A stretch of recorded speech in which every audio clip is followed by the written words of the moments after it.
Everybody, and very warm welcome back to day 2 of the 8th annual Asia Pacific Spectrum Management Conference. I hope everyone had a lovely evening, both all of you here in Bangkok and also everyone out there back from wherever you're watching. And it's great to have you all back here for what I'm sure is going to be another day of really interesting discussions. So we're going to be starting very soon with our first session. Just a couple of things to mention before we do. A reminder to everybody here in the room that the conference proceedings are available for you to download. You'll have a sheet in front of you which has some QR codes and some links on there.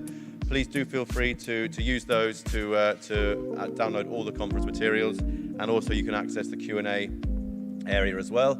Everyone here in the room, you can ask questions in 2 ways. Either access the Q&A platform using that, or in the traditional way by putting up your hand. And for those of you at home, we do invite you to please, as you did yesterday, to add your questions on the chat bar on the right-hand side of your screen. Final thing just to mention, all of the recordings and presentations from yesterday are now available to download. So anything you missed yesterday, you can now watch that back. You should have received an email yesterday afternoon or yesterday evening with a link on for how to access that. And you'll also find a link to that in the reception area on the platform. Again, today, all of the sessions today will also be recorded and a link will be made available for you afterwards for that too. Okay, so on to today.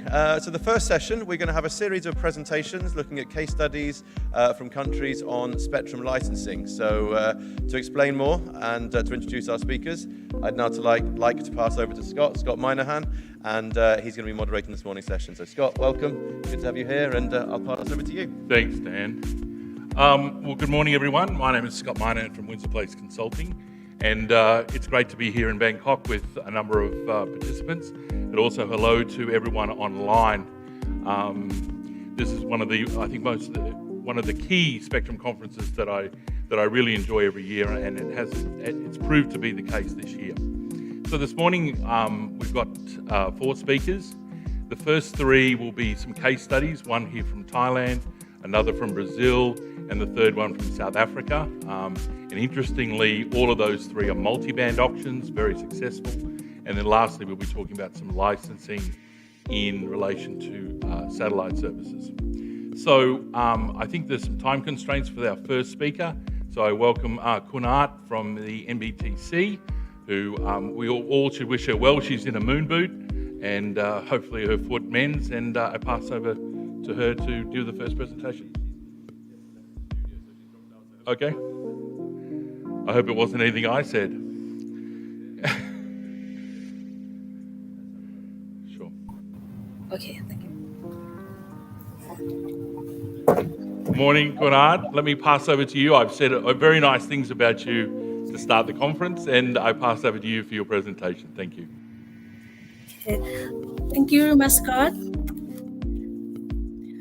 Good morning, everyone. Good morning from Thailand to you all. I would like to first thank Forum Global for inviting me to be part on this session on a very interesting and challenging topics. A focus on spectrum licensing and planning in APAC region and elsewhere. This session presents a great opportunity for us all to exchange our views and ideas on how on practice in mobile spectrum licensing and policy to promote the digital transformation and 5G ecosystem. Let me speak from the perspective of emerging market regulator.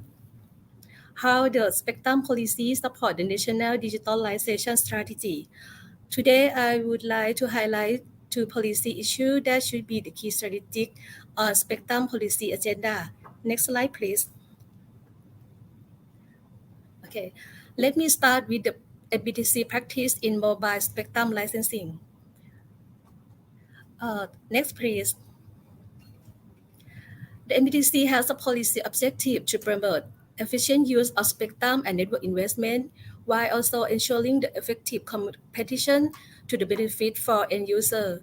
The goal corresponds to the government scheme for driving the digital economy. Next slide.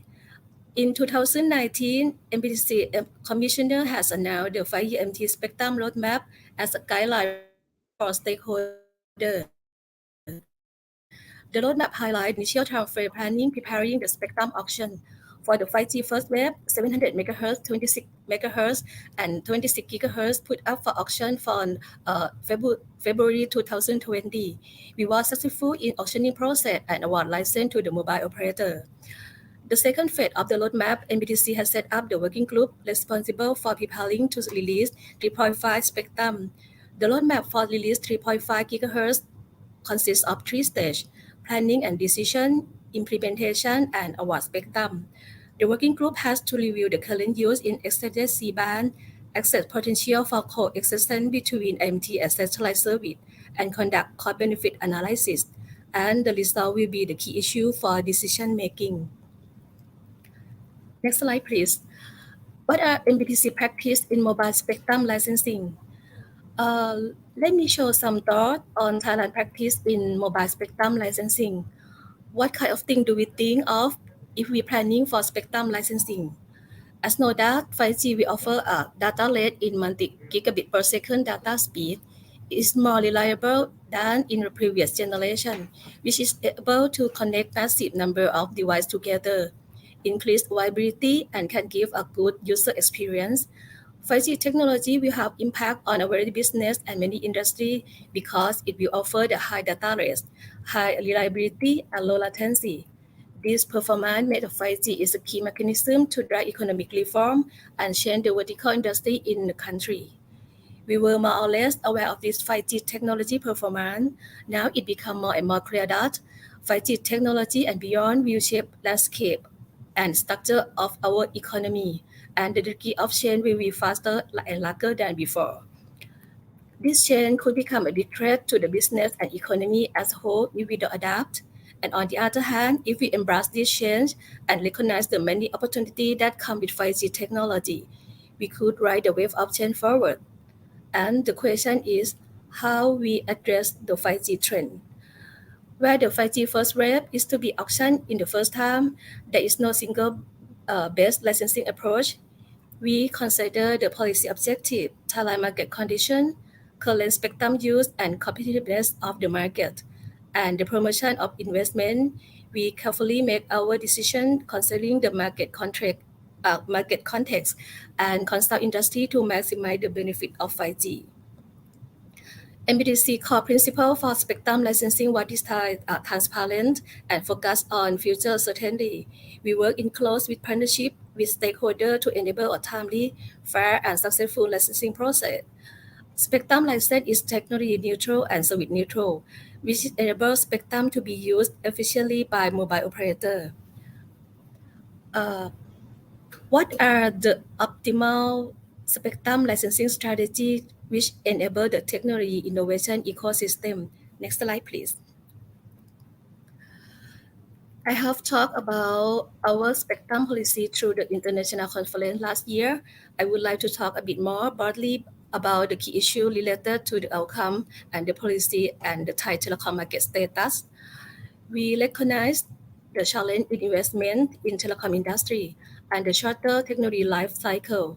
Therefore, MBTC is setting an incentive policy to increase availability, network rollout, penetration, and use of 5G service.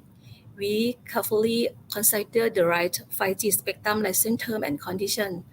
For example, we setting incentive term of payment and obligation for MNO to speed up the 5G network rollout in smart city. Next slide, please. And Eastern Economic Corridor, which is a pilot project for economic development for Thailand Eastern Seaboard. We also encourage 5G infrastructure rollout by setting the criteria for MNO to roll out in EEC and smart city and relax term of payment if the operator build the 5G network covering the key economic areas. The obligation and commitments are a result of our shared vision and collaborative effort undertaken by all stakeholders. Since the 5G multi-band spectrum auction was held in February, you can see in the next slide that we have a remarkable progress in upgrading infrastructure. Thailand major telecom operators are racing to deploy the 5G network. Currently, 3G and 4G network cover nationwide at 98% for 3G and 93% for 4G. For 5G network coverage after 2600 MHz allocated by auction in February 2020, the licensee deployed over 17,000 5G base stations, covering 77% nationwide and 99% in Bangkok and Venice as April of 2020. The total of spectrum that has been allocated is 3,220 MHz, which include the millimeter wave. In terms of network readiness, Thailand ranked 51st in 2020 and ranked 54th out of 130 economies and ranked the third in ASEAN. Thailand has a higher rank in technology pillar from rank 51st in 2020 and to rank 51st in 2021 and performed well in access sub-pillar. I would like to highlight, next slide please. I would like to highlight three key elements of the spectrum policy we see is that 5G needs significant harmonized spectrum, so clearing the prime band should be prioritized to meet the market demand. Second, 5G needs spectrum across lower, mid, and high spectrum bands to deliver the widespread of coverage and support the wide range of use case. Last, we should carefully consider the right spectrum license term and conditions and consult industry to maximize the base rate of 5G. Next slide, please. The next part, I would like to highlight NBTC's supportive policy to promote the digital transformation and 5G ecosystem. Next, please. The nature of 5G service requires that we emphasize on strengthening the value added of our telecommunication network. Therefore, transformation toward 5G ecosystem couldn't be effort of individual firm alone.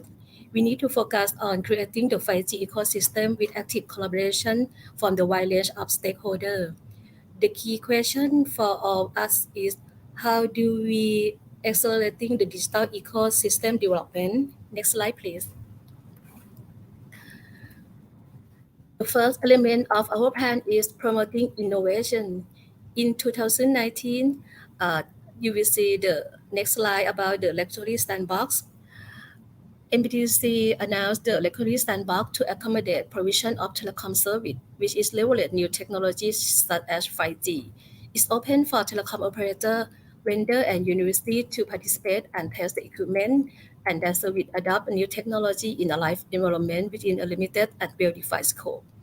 The main objective of our regulatory sandbox are to support testing, research, and development of telecommunication innovation, which is used in temporary manner until the equipment is ready for mass production or the commercial use. The sandbox is a playground for business to test innovation in specific area. Next slide, please. The sandbox licensee will grant for R&D and pre-commercialization purpose, but not for the business operation nor any profit-making activity. And next slide, you will see there are 9 sandbox licensee in Thailand. And the next part, for the second, next slide, please. Second, we are also promoting the 5G pilot project to ensure the maturity of 5G technology and promote digital ecosystem. We see that the proof of concept of the project is opportunity to demonstrate the capability of 5G and related technology for vertical industry or agency to apply the principle and best practice of the pilot project to answer whether the solution should be deployed agency-wide. We would like to see the application scenario, lesson learned, and the outcome of the project, which will inspire the journey to empower more vertical industry with 5G. In particular, the upcoming large scale of 5G development, both in Thailand and globally. Next slide, please. To do this, the MPTC, in collaboration with the Bank of Thailand, examined the potential demand index in each sector together with economic impact index and readiness for 5G adoption index. It was seen that demand is very important for 5G adoption. The result was analyzed and reflected in the bubble quadrant graph that the size of bubble showed the number of people expect to be impacted by 5G. It is found that health and manufacturing sector in the green area are the most ready for 5G adoption, and it's likely that 5G will bring large amount of economic benefit by means of economic value added and the number of people expect to be impacted. This study is the building block for 5G pilot project. Next slide, please. Furthermore, we would like to see the 5G adoption in vertical sector and the proof of concept of the 5G technology. To do this, we have promoted innovation and 5G use case in Thailand by providing public fund through the Broadcasting and Telecommunication Research and Development Fund for Public Interest. And for the next slide, you will see that at national level, Thailand has set up a 5G committee to promote the 5G pilot project and enable the digital ecosystem. 5G committee consists of representatives from many key ministries and related agencies to promote the 5G ecosystem.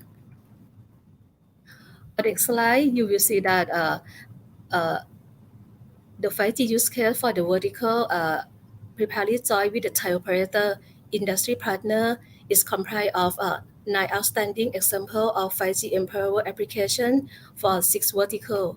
It's ranging from smart hospital, smart agriculture, smart station, smart factory, smart campus, and smart city.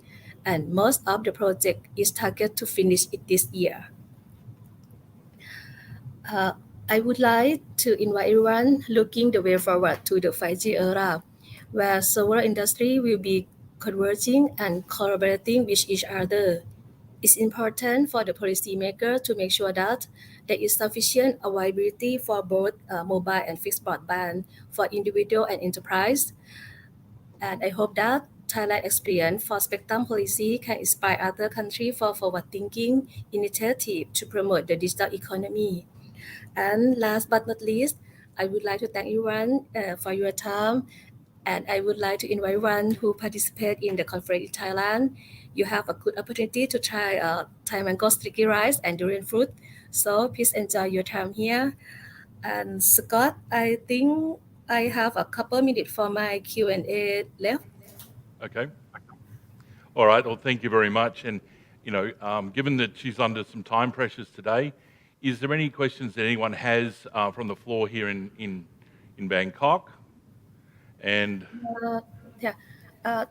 Actually, I got a question from our friend from MCMC about the detail of the spectrum license term and condition, but there are many details about that notification. So I will send an unofficial translation for spectrum licensing to you.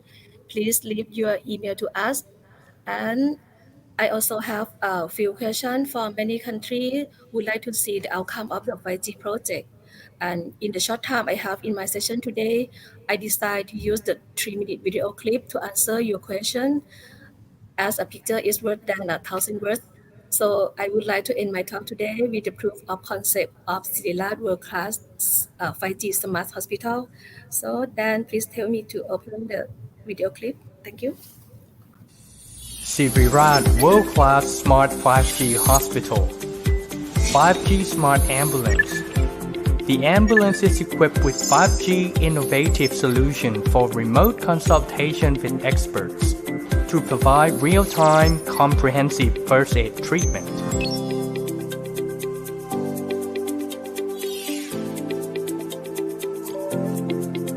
Blockchain-based personal health record, a solution that enables high-speed access and entry of patients' data.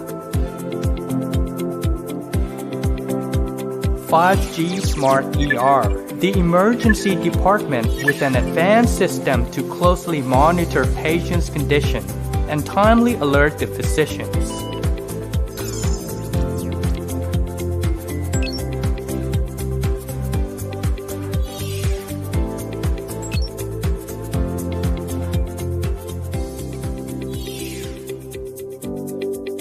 AI pathology.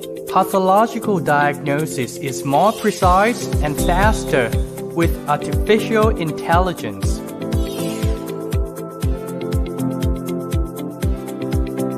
Smart pharmacy inventory management, the smart system that optimizes pharmacy operation for highly efficient inventory and supply chain management. 5G unmanned car, the smart autonomous vehicle for medical supplies delivery.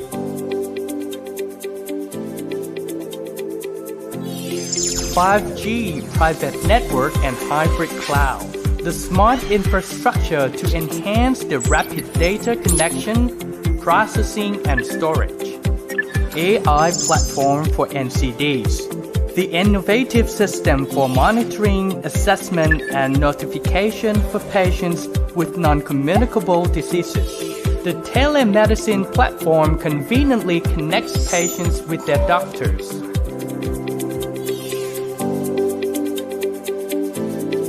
The 5G technology will optimize healthcare experience for both providers and patients by an unprecedented level of connectivity and to raise the standard of medical treatment with high precision and efficiency, driving Sirirat Hospital to become an exemplary model of world-class smart 5G hospital.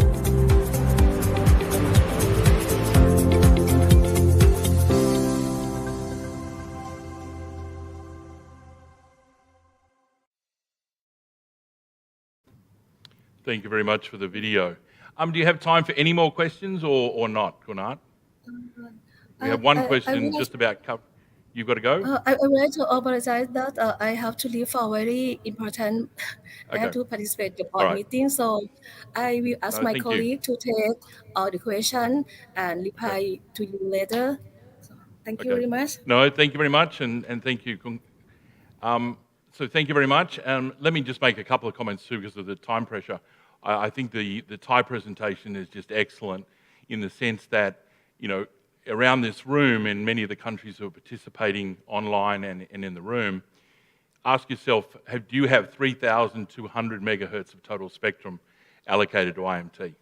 And so what the Thais have done is that they've had a whole program where they focused on coverage for 3G and 4G services, with 5G a less of a pressure on the rollout, but a very integrated program to all of those things we just saw on the video in terms of health services and things like that to make 5G a success. So on the spectrum front, they've delivered on coverage spectrum, on mid-band spectrum, which we had a long discussion about yesterday, and then obviously then supporting that with mmWave as well. So I think there's some very good lessons for many of the countries, and I'm thinking particularly about Indonesia, Pakistan, and Vietnam, who have a lot of spectrum available and could similarly do a multi-band auction. With that, let me move to the second speaker. I was very fortunate to participate in the Forum Global Latin American Conference, and I heard our next speaker from Anatel Augustino, and he gave a very good presentation, and let me pass over to him to give a rundown of what's happening in Brazil and a very successful auction where also we've seen a large amount of spectrum released to support their 5G vision. So let me pass over to you, sir. Thank you very much. It's very good to be here now in a hybrid event, and I expect that next time I can be in person.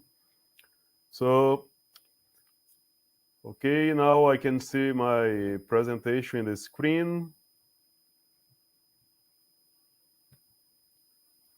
Okay, so let's talk about the use of spectrum in Brazil, given a regulatory perspective. So I'm a manager of Spectrum, Orbit, and Broadcasting in Anatel, the telecommunications regulatory agency in Brazil. Please, next slides. So in Brazil, since 2018, Anatel has been working on the development of a new spectrum management model, which aims to improve the transparency and agility of regulatory actions in Brazil. So now we are working with two main instruments for spectrum planning. That is the National Table of Frequency Allocation and the Brazilian Radio Frequency Spectrum Plan. Next slide. Of course, everyone has its national table of frequency allocation, but now, very similar to the I2R style, we are working and updating our national table of frequency allocation directly, not approving new regulations and reflecting in the table of allocation. So we are working directly in our table of allocations and updating the frequency designation that is related to which applications can use that specific bands, and presenting a column with the specific regulation that is applicable to specific frequency bands. Next slide, please. And last year, we approved for the very first time our radio frequency spectrum plan that is based on good efforts to make it clear what we intend to do in the near future and in the long term as well with spectrum in Brazil. So to do this, we take into account the public policies, the needs for spectrum, refarming, emerging technologies, and other aspects. Next slides. So in this spectrum plan, we present our short-term planning, our medium-term planning, and our long-term planning. Next slide. So usually our short-term planning is related with the resolutions that we will approve in the next 2 years, the technical requirements, that is technical issues that now is approved by the superintendents and do not need to be approved by the boards, and this make our regulation really fast and update. And we have many other aspects. In the medium term, it is directly linked with the WRC. And for the long term, we use the draft agenda for WRC 2027. And we also included the initial studies and the prospects for the 6G networks. Next slide. So detailing the short-term planning, for example, last year we approved the general regulation on satellite exploration, rules for white space. In 2020, we approved the broadcasting regulation as well. So we are updating all of our regulation, and we expect to, by the end of this year or maybe the next year, to approve the general regulation on spectrum usage. Next slide, please. So an overview of the spectrum available for mobile networks. We have a lot of spectrum here in Brazil with the last auction. If you check our regulation, we have approximately 4.4 gigahertz of bands that are available or at least are already in our regulation to make available for INT networks. And we have bands in different parts for coverage, for capacity, and we are still working to make more spectrum available. Next slide, please. So for the spectrum strategy for mobile networks, our objective is to manage the radio frequency in order to make this resource available for the development of telecommunications systems in Brazil. In this context, Anatel aims to carry out the following actions in the coming years. So we are studying and we will make available frequency bands around 40 gigahertz. We are also developing sharing the compatibility studies in order to support in the WC23 the possible identification of the 10 gigahertz band for IMT. And we are also studying market demands to authorize the mobile systems in new frequency bands. Next slides. We are also working to expand the traditional 150 megahertz to add some at least 10 plus 10 megahertz of this band for IMT. We recently approved the L band for IMT here in Brazil, and soon we will approve the acts with the usage condition of these bands. We also add 30 plus 30 megahertz in the 1.9/2.1 gigahertz bands. And right now we have a public consultation related with the 4.9 gigahertz bands here in Brazil. And as I mentioned, we also work to make available in our regulation bands around 40 gigahertz, 48 gigahertz. Next slides. We also make spectrum bands available for private networks, and we will make these in a number of different spectrum resources. So we have the 250 megahertz, 10 megahertz in the 2.4 gigahertz bands, additional 10 megahertz in the 2.48.5 to 2.495 megahertz. 30 megahertz in the upper L bands, 100 megahertz in the 3.7 to 3.8 gigahertz that will share with the FSS. It will use it for low power 5G networks, and we also make available 400 megahertz in the millimeter wave for private networks with a soft licensing process. Next slide, please. Recently, we also have the 5G auction in Brazil, in which we have a block in the 700 megahertz band of 10 plus 10 megahertz. We have 90 megahertz available in the 2.3 gigahertz bands, 400 megahertz available in the 3.5 gigahertz bands, and 3.2 gigahertz in the 26 gigahertz bands. Next slide, please. Here we have a summary of the obligations associated with each frequency bands. So in the 700 megahertz, it was basically associated with coverage of federal roads and localities without 4G. In the 2.3 gigahertz, the obligations are associated with municipalities and the localities without 4G. In the 3.5 gigahertz, there are obligations associated to the deployment of optical fiber backbone to a list of municipalities, and the deployment of 5G base stations accordingly to a schedule, and cleaning the extended C-bands in which we have fixed satellite services in operation, as well as the TV reception only here in Brazil. So we have specific rules in order to protect the C-band stations in these bands, and the obligations related with the 26 gigahertz are associated with connecting basic education in schools. Next slides. The economic value of the 5G auction in Brazil was 47 billion reais, approximately. We need to consider that $1 is approximately 5 reais, so it was something like 9.6 maybe billion dollars, the economic value.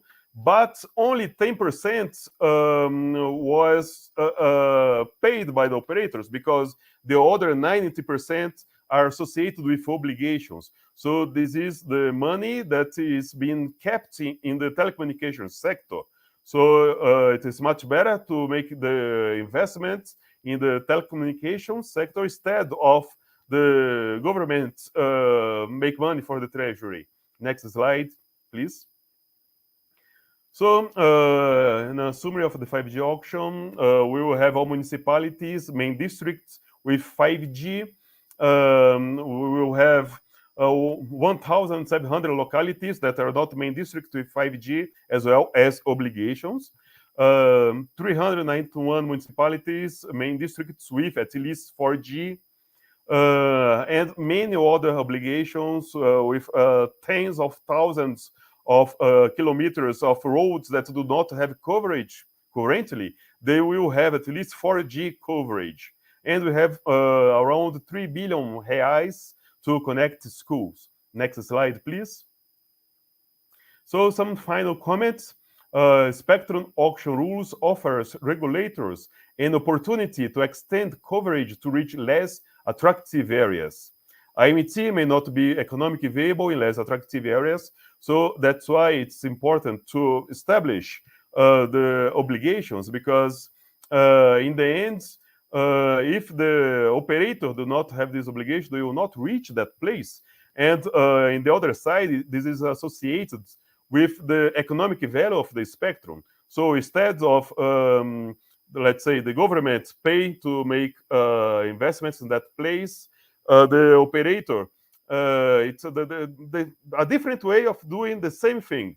So the operator do not pay the government the money, but instead they will make investment in places that will not have a positive return of investment. It's very important to have a balanced technical and economic approach in spectrum auction.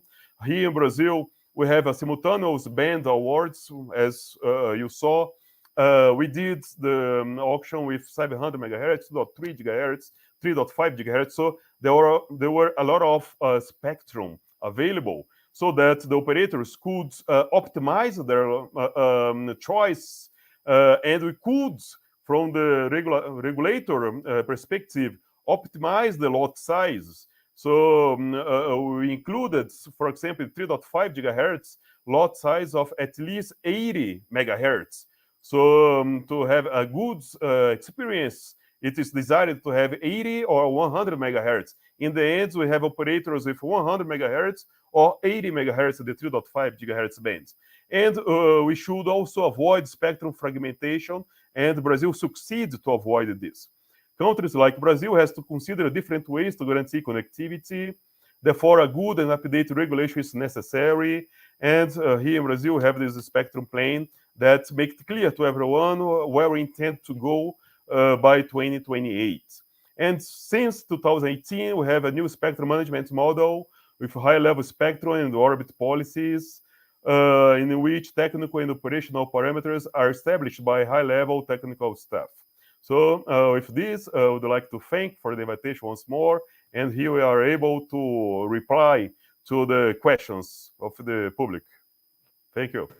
Thank you very much, sir. A very interesting presentation. And I have no doubt if we can hold you for a few more minutes for a couple of other presentations, I know I have some questions, and I'm sure we'll get more from the floor, because I think yesterday Brazil was one of those topics about the C-band auction that was discussed on in the conference. So if we can hold you for a few more minutes, that would be great. If I can then now turn to another case study from South Africa, with Peter Zimri, who's a councillor at ICASA, and he's also going to give a presentation on the very successful multi-band auction that South Africa had. So over to you, Peter. Thank you very much. Thank you, Scott, and good morning, good evening, good afternoon to everyone on the call. Let me just also stand on the protocol of, that was established by the speakers before me. I also just want to thank the Forum Global for inviting us to this event, and I also just want to greet if the secretary, our director Mario, if he's on the call. I also want to greet him. The Secretary General of the APT, also just want to greet Mr. Gondo, and also then my friend and colleague, Dr. Wee. Just want to say hi to the colleagues and also the participants in this conference. Scott, by my presentation, if I can move on to the next slide, please. Is basically the broad outline. I think I'm going to skip some of the slides. I think we got some time pressures and so on.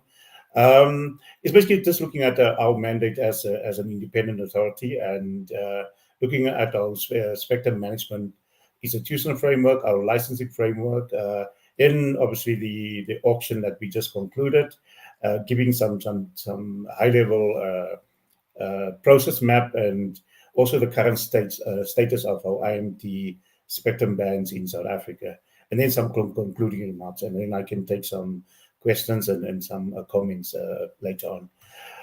Can you maybe move on to the next slide? I think this slide is basically just an introduction to the framework we all know, and I think everybody in this conference that spectrum is a scarce resource and it needs some prudent management and planning. As South Africa, we're also working towards moving away from what we call the static spectrum management paradigms to more innovative spectrum management framework. We're looking at other options as in terms of spectrum sharing and looking at the most effective and efficient technologies that allow us to use the spectrum efficiently and effectively. Can we move on to the next slide? This is just our organizational mandate as an independent authority. We are established under the Constitution of South Africa and also the Independent Communications Authority Act. Our mandate is quite broad. We regulate electronic communication services, we regulate broadcasting services, and also postal services. So it's quite a broad mandate, and there's also what we call a converts regulator then. Our bigger mandate is to ensure affordable services of high quality for all South African citizens. The list of our legislative mandate is basically this list that's included in those two tables at the bottom.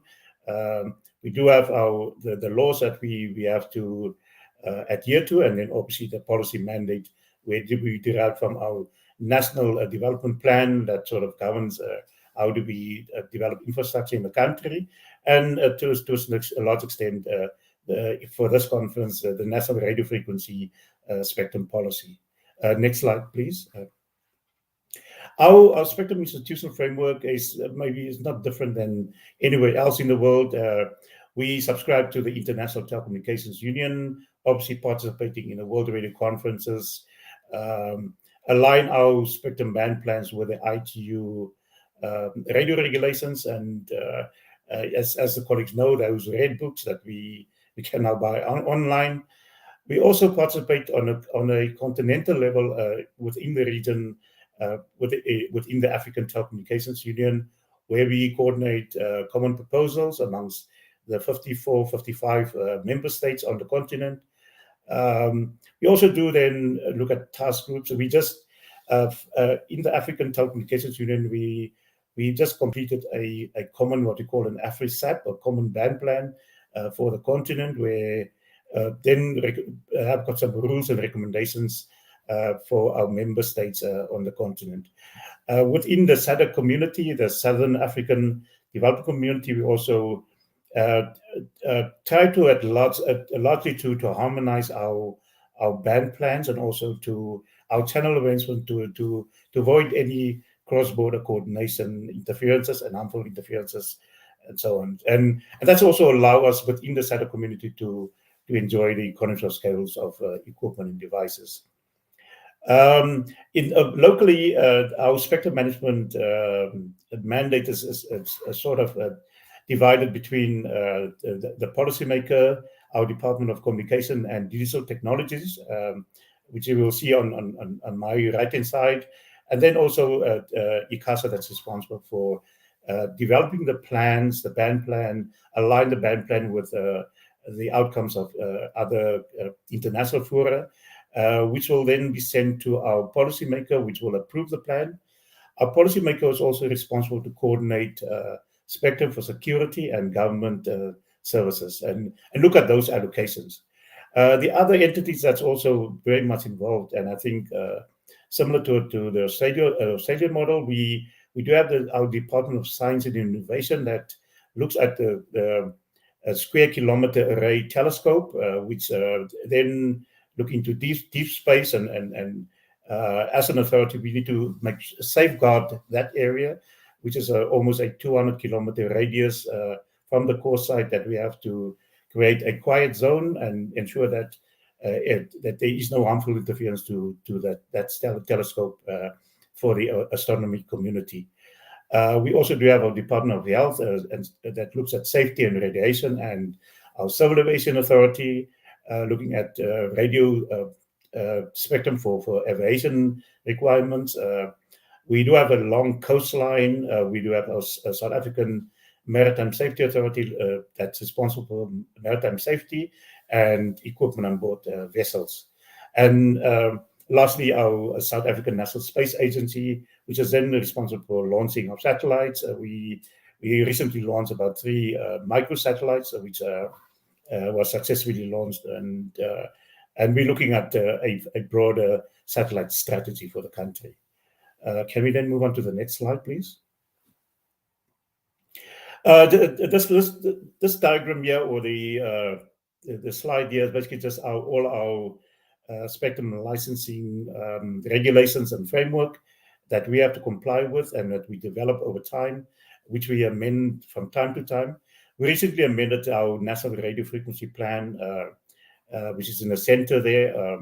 That was then aligned with the latest outcomes of the World Radio Conference 2019. So that plan was published quite recently, beginning of this year. And what we also developed is we're looking at which is in a draft format at this point in time, is a long-term spectrum outlook. We're looking at a 10 to 20 year. And I think I've seen the Brazilian model that has got a short, medium, and long term. And as maybe we can take some lessons from that. We are looking at this long-term spectrum plan or outlook, looking at bands, looking at spectrum sharing, looking at issues around spectrum trading, spectrum leasing, and all those new dynamic spectrum access and opportunistic spectrum dynamics that's out there at this point in time. So we are looking at that in terms of our long-term spectrum outlook. We're also looking at the broadcasting sector. We are updating our terrestrial broadcasting plan from time to time, which the latest one will be issued within a few months' time. In terms of our spectrum fees regulation, yes, I think we need to revise that. We are in the process of revising our spectrum fees regulation to ensure that, especially for the satellite community, to ensure that we're looking at these high throughput satellite systems, which most of the times our administrative incentive pricing formula is a factor of bandwidth multiplied by a unit factor, which will then basically distort the business case for satellite fees. And we are in a process of revising our spectrum fees regulation. Next slide, please. I'm going to skip this 2 slides. It's basically just in South Africa, the rights of our assignments are in terms of exclusive, shared, and collective or commons as other jurisdictions. And I think we will also skip this slide, which is basically just a broader outlay on the previous slide. The spectrum activities and priorities, I'm quickly going to run through this because I just want to give from the IMT spectrum auction that we just concluded. That's the first one on top of the slide. I will go into a bit more detail in the next slides, but that is what we just concluded. We had a multi-band auction. If you just maybe back to the previous slide. Yeah, so we auctioned the 700, 800, 2600, and 3500 megahertz bands, and that was successfully concluded at the end of March. We also provided spectrum for temporary spectrum for the COVID, as everybody was affected by this, looking at to ensure capacity and also seamless operation from remote working at home, and also looking at we also then awarded some obligations in terms of virtual schools and zero rating of public institutions and websites. And that Spectrum's licenses were extended until the end of June 2022, which then coincide with our Spectrum licenses that will then, the permanent licenses that we just auctioned will be starting from the 1st of July 2022. Our unlock switch off date is also declared now. That will be at the end of June 2022, 30th of June. So it's an ongoing process, which I believe that we will then achieve that deadline. We, as I mentioned earlier, on the long-term spectrum outlook is giving us a 10 to 20-year view on not only IMT spectrum, but looking at all the band from 8 kilowatts up to 3,000 gigahertz. So basically, we are looking at all these developments in the various bands from astronomy to radio to land mobile to IMT and eventually to the millimeter wave bands. We also do have a structure in South Africa called it's a 5G forum looking at South Africa's 5G readiness, and we established about 4 working groups or 5 working groups under that structure in terms of policy and regulation, research and development, use cases, spectrum, and standards. Next slide, please. We do have in certain bands, we do have a light licensing regime, especially in this case, we on the V and E band, the 57 to 66 gigahertz bands, where we provide for license exempt services.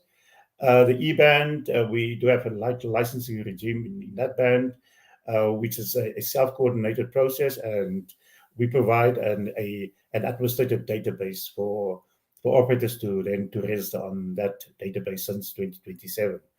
We also do have a framework for TV white spaces, which we then concluded, and it's effective and operational at this point in time. We certified the secondary geolocation databases and also the primary geolocation database. So that is in process and it's in operation at the moment. We also had to look at our type approval framework, our conformity assessment framework.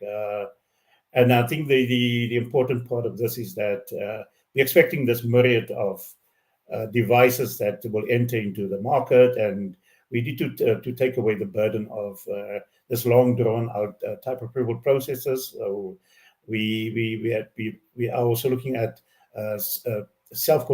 conformity assessment, self-assessment, and also to a large extent exemption of certain devices of being type approved. Again, our fee regulation, we are looking at that to ensure that we can cater for the high throughput satellite systems, which I think just to make sure that the business cases is effective for the satellite services.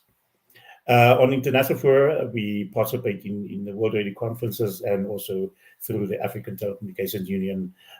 We just concluded the WTSA 2022, WTDC, that will be happening on the African continent in June 2022, and in the Plenipotentiary Conference later on in the year.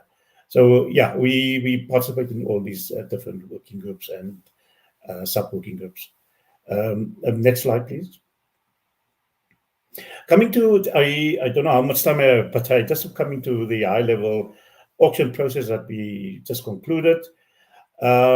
We had to do a pre-auction preparation in terms of a competition assessment to ensure that we leveling the playing field.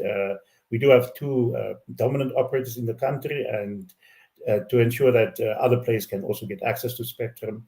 We did a spectrum valuation, and then obviously the auction design, looking at obligations in terms of the outside-in approach, and also the use it or share it type of obligations that we included in that auction design.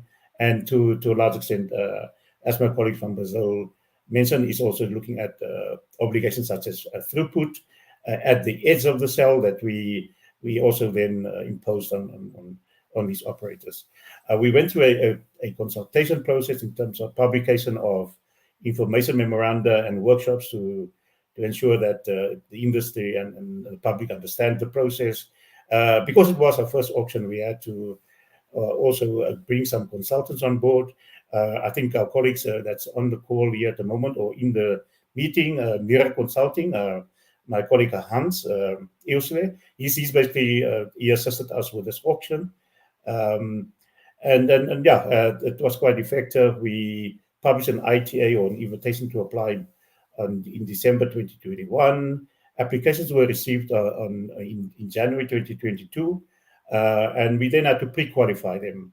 The 6 applications that we received, we then pre-qualified, and those successful bidders went through a mock auction for them to understand the auction tool and some training to the ICASA officials and also the bidders and an external auditor to make sure that the process is run well.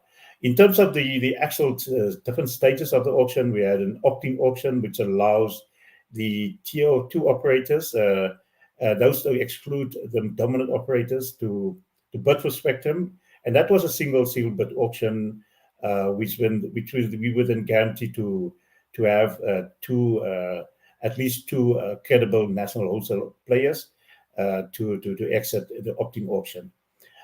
We then went into a next phase of the main auction. The main auction was a fully online auction. It was a simultaneous multiple round ascending auction, and it ran over 58 rounds. All qualified bidders could participate, and at least we could finish this auction within the 7-day period or within a week. These type of auctions can run over months and so on, but we were lucky in a sense that we could conclude the auction within that short time frame with the assistance of NIA Consulting and our colleagues that assisted us in the auction. We then had to, because the auction was generic, the lots were generic, so we had to go into a frequency assignment phase to locate the actual assignments within the band. And that was also an in-person auction, which was run through an administrative process. So bidders, basically the standing high bidders, had the first preference to select the spectrum within the bands. So we're in the process of now issuing the spectrum licenses, and that will be concluded by the 9th of May 2022. The last slide, please. The next slide. So this is basically just the current status of our IMT radio frequency spectrum bands. The top ones, the first line there, which mentioned assigned, those were assignments that we had before the auction, and that was about 514 megahertz, which we assigned to our operators before the auction. And our framework is technology neutral, and the operators could use or they could reform that existing spectrum to then also provide 4G services and 5G services. From the auction, we then auctioned about 306 megahertz of spectrum, and in total it's about 820 megahertz of spectrum that we to date that we auctioned for IMT services, or not auction, but license for IMT services. In terms of reserve, we are looking at 80 meg of spectrum, the blue line that's necessarily reserved for a wireless open access network. There is a consultation process with our policymaker at the moment. We're looking at that, and then obviously for future services, we believe that there are about 400 megahertz of spectrum that we can that's been identified that we can license, and which we are in the process of also developing radio frequency assignment plans to license the 400 megahertz of spectrum.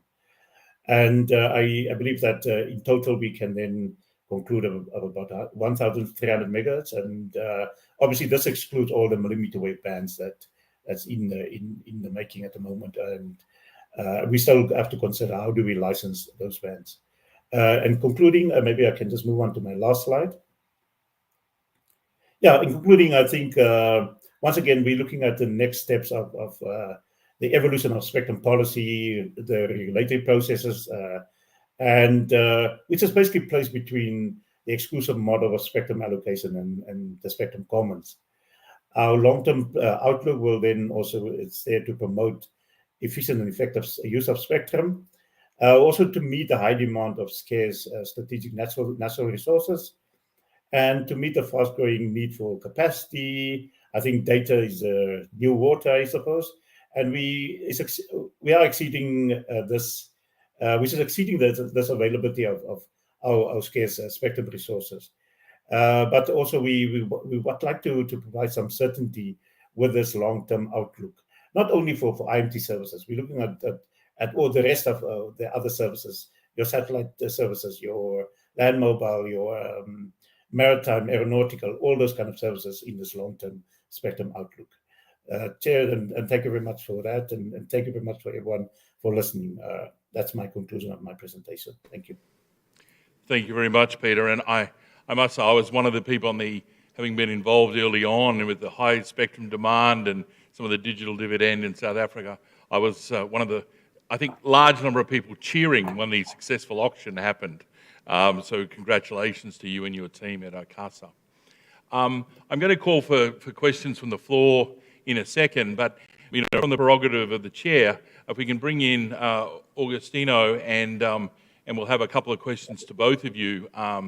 If I can start with asking Augustino, I think I'd like to ask about C-band, but I think the first question I want to ask is, and I think a lot of people are interested, is explain how because there's a lot of pressure here in Asia on revenues, on securing auctions for the general government budget. And I think what would be great to hear from you is how you were successful in effectively managing that expectation and really focusing on rollout rather than necessarily maximising the budgetary outcome. And I think that would be if we could start with that question to you, sir, that would be great. Thank you for the question. I think this is complete merits of the board of Anatel that had a lot of talk with the Ministry of Economy and the Ministry of Communications to show that the investments in the telecommunication sector, in the end of the day, will make return to the economy. So, because if you just pay money to the treasury, basically it will be very difficult to the operators to also make large investments in the networks. So if you let the money stay in the sector, of course, that $1 invested in the sector, in the end of the day, will make some dollars because it's a multiplicative factor. So with this, the boards of Anatel succeed to show to the Ministry of Communication, the Ministry of Economy, and in the end, it was a very good result of the auction that Brazil had. Well, it sounds easy, but I suspect there was a truckload of work to make it happen, and you clearly have some magic, I think, compared with what we see in many other jurisdictions. Can I just check if there's any questions here from the floor? Peng, if you'd like, can we get a microphone to Peng from OneWeb, please? Thank you. Okay. Thank you so much. Hi, good evening, Agostino and Peter. Good morning. Great to see you all both here, and congratulations for the big auction in your respective country. I think my question is probably to Agostino, and it's more focused on the millimeter waves. I know that 26 gigahertz has been included. The whole band of 26 gigahertz has been included in the auction, but only part of it has been sold in Brazil. Can you explain, what's your perspective on that? Is that a lack of demand? Is that the price too high? Is that wrong timing? What's your perspective on that one? Thank you. Thank you, Peng. It's good to see you here. I hope to see you soon in person. Well, I think that when Anatel made the whole 3.2 gigahertz available, was because we did not intend to create any artificial scarcity in the spectrum. So we decided, okay, let's all the spectrum available. But in the end, we still have developments in the technology. We do not have all economic business for the millimeter wave completed.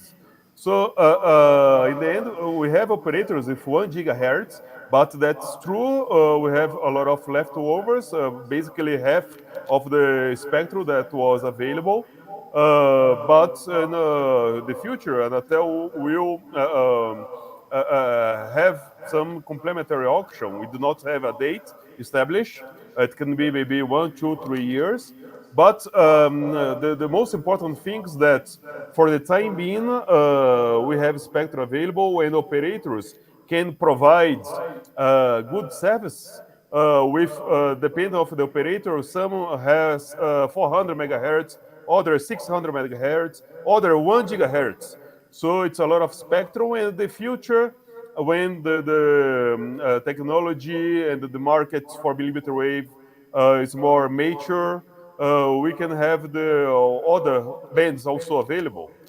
So I think, at least from my perspective, I did not expect to have the whole band sold, but the result was very good, even for a millimeter wave.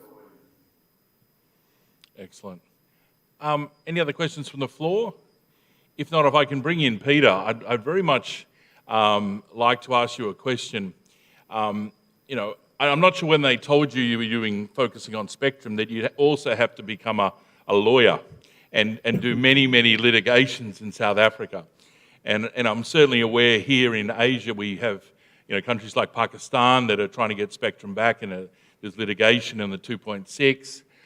We see it in Indonesia as well with some of the spectrum where and I suppose I'd like to just get a perspective on how a regulator or a spectrum regulator manages some of that legal process to clear the spectrum. Any insights, any advice that you would give regulators here on how to manage that interface between sort of spectrum policy and dealing with lawyers and dealing with all of that process, I think might be very valuable. Yeah, Scott, thanks for that. And I think back in 2008, we were sitting across the table, I think, when you gave us advice on the digital migration process, I think. You know, that I think our biggest challenge, and this is the competing interests that we obviously have to manage as a regulator. We've been in this process since 2008 to license the dividend band and to clear the band. And obviously the operators have got certain interest, and or obviously from a competitor point of view, they want to see, number one, for the regulator, we need to ensure that there is competition or sufficient competition in the market to ensure that we drive down the prices. But from a legal point of view, yes, our laws are, it allows people to dispute and come up with go to the courts. But the key to prevent any legal challenge, it is consultation. I think it's very important that we do this, and it needs to be transparent as much as we can, and it needs to be open to everyone to make inputs. Hence, our licensing framework is in such a way that at the moment, we have 450 plus licenses that can do exactly the same thing. And obviously, there will be competing interests, not enough spectrum for everyone, but you can only then, you have to look at a 4 or 5 player market and so on, and looking at other jurisdictions. But I think that the key is to be open, transparent, and consultation at all times. Yeah. Great, thank you. Any other questions from the floor here? Could I just ask another question to Augustino, which I sort of flagged earlier? One of the big discussion points yesterday here was the C-band. And if we've got a bit of limited time, but it'd be great to just hear your perspective on how that decision happened, and what's your perspective now after all the debate, and maybe there's some good lessons from Brazil here in Asia Pacific. Thank you for the question. And the C-band discussions in Brazil was very interesting because in the beginning we had just 200 megahertz available, but then the board decided to advance for 300 megahertz available, and in the end we had the great decision of the board to include 400 megahertz available. Of course, with this, we needed to reform part of the spectrum band that was used by the satellite operators. And the C-band for satellites is essential for Brazil and most of Latin America countries. But we analyzed the capacity of satellites. We have many Brazilian satellites operating the C-bands. In average, 2/3 of the satellites were used, so 1/3 of the satellites were available. So we analyzed and identified that in case we needed to reform this additional 100 megahertz, this would result in approximately 13-14% of the satellites that could no longer be used in Brazil. Could be used in other countries, but not in Brazil. In the end, we had this decision, and we included specific rules in the auction to guarantee the protection and to redeployment of the Earth stations, including the addition of filters and maybe change in some very specific case antennas. So we are still discussing this in some groups that were derived from the auction. But the satellite operators and the Earth stations will be protected. Excellent. All right, well, let me close it there, and thank you, gentlemen, for being live with us, given the time zones. And I know I can speak for all the participants online and here in the room here in Bangkok. Thank you very much. Good night, good morning, and we'll let you go, and appreciate some of the wise words that you've made to us.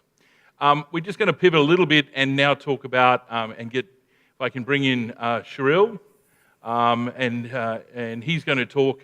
He's from Intelsat, and he's going to talk about some of the satellite licensing issues for us today. So over to you, sir. Thank you, Scott. Good morning to everyone in the room and people watching online. It's a privilege for me to join this very distinguished panel of regulators. Thank the organizers for making this possible. Intelsat is the leading provider of global satellite services with 52 satellites operating in the geostationary orbit, serving 196 countries and covering 99% of the world's populated areas. We have 12 new high-throughput satellites under construction, all of which will operate on the next generation software-defined, multi-orbit, multi-frequency, global unified network. Now, Intelsat, as you undoubtedly know, has long been associated with innovative technologies such as the first-of-a-kind mission extension vehicle, which is kind of a gas station in space that was deployed last year to extend the life of a satellite. The focus here today is on providing services where terrestrial networks are not available, are not effective, or do not provide the services required by customers. In keeping with the theme of this conference to offer strategies for meeting the varied connectivity needs of the APAC region, I have a 10-point plan, which I believe offers a blueprint for ensuring access to fast, flexible, secure, mobile connectivity in the APAC region. Next slide, please. So first, let me set the stage by describing why mobile connectivity is so critical. Essentially, the numbers speak for themselves. These services are projected to generate $21 billion in the next 10 years. Actually, this may be an undercount if you look at the entire global IoT market, which is projected to reach $875 billion in 2025. Next slide, please. So the economic and social value to from providing eSIMs is significant to our partners, our resellers, industries in countries, and users and the beneficiaries of these services. We have focused on 5 areas where we believe that mobile earth stations are particularly beneficial, and there is a significant demand for them, as we are hearing from our customers and potential customers.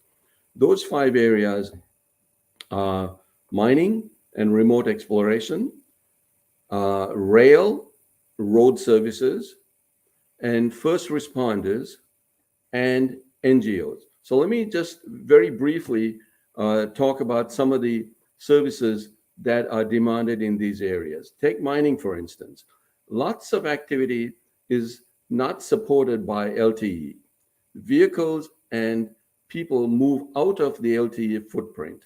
They might be delivering commodities in a seaport. Heavy machinery now needs constant support that cannot be provided in, for example, mining camps. Similarly, with oil and gas exploration, there often is a limited window for discovering worthwhile explorations in remote and hostile environments. A real-time analysis is needed in what may be a narrow 3-month window at a particular location. So the mobile connectivity enables the team on site to identify if that particular location is worth developing or they should move on to another location. Let's take first responders. There may be a crisis. The terrestrial network fails. A forward team needs to stand up quickly. All need to be on the same network. Terminals on vehicles race to the front line. There's redundancy, quick deployment, command and control. NGSOs, teams in remote areas where there are few resources for connectivity. Command and control teams, forward responses. They might need food and medicine moved in real time that are temperature sensitive. They need to be monitored. They need to be tracked. Safety inspections need to be made. Connectivity is needed to monitor logistics. Next slide, please. So putting all these together, they create a market for services such as the Intelsat's FlexMove product. And FlexMove has 2 parts to it. Comms on the move, which essentially connects moving assets everywhere, and comms on the pause, which enables the use of portable devices that can move anywhere. Next slide, please. So let me start with this 10-point roadmap, which I believe would benefit regulators who would like to take advantage of these products and services. We believe that the Ku band is particularly suitable for mobile technology because it's the sweet spot. It enables large coverage footprint, more than the Ka band, while also enabling high throughput, especially with our new and existing HTS satellites. Next slide, please. So, I'm sorry, go back to the previous slide. So the first step in the 10-point plan is to create an exclusive use in the Ku band for FSS, fixed satellite services, which in this case would also include MSS. And this would ensure this would be possible because there is no harmful interference from mobile terrestrial operations, and there's no need for coordination. In addition to creating an exclusive allocation of frequencies, we would like to see blanket licensing for Earth stations so that there's a nationwide unlimited number of terminals that can be operated with one license, and this reduces the regulatory fees and administrative burdens for satellite operators and provides ease of entry. As an alternative, we suggest exempting a particular frequency from licensing completely, and that will also permit ease of entry. So these three elements of the 10-point plan deal with licensing and frequency allocation. Next slide, please. So for regulators wishing to embark down this road, the European community offers a ready-made blueprint with this set of decisions already laying out what needs to be done, the detailed analysis of power limits that might be permitted, equipment certifications that are necessary, and the types of issues that are raised when considering different mobile applications for aircraft, for vessels, for land mobile operations, for different power limits, and for all types of VSATs. So I would definitely recommend reviewing this set of decisions as a means of getting ahead on the roadmap. Next slide, please. So in addition to the licensing and frequency related proposals, we have the next one is the local gateway requirement, which is sometimes required in many countries, and we don't think it's necessary. Oftentimes, the suggestion is made that a local gateway is needed for law enforcement.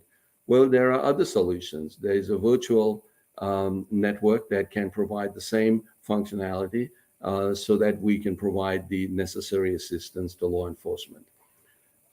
Spectrum fees, number 5 there.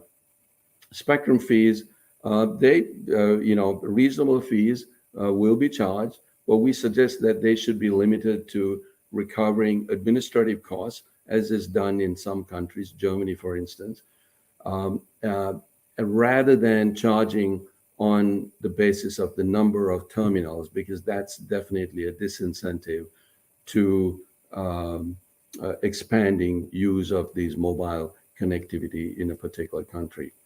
Number 6, landing rights. We favor an open skies policy. Fortunately, in much of Asia, there is open skies. A few countries do require landing rights, but that is a policy that for at least 20 years has been eliminated in the European Union and much of the rest of the world. Next slide, please.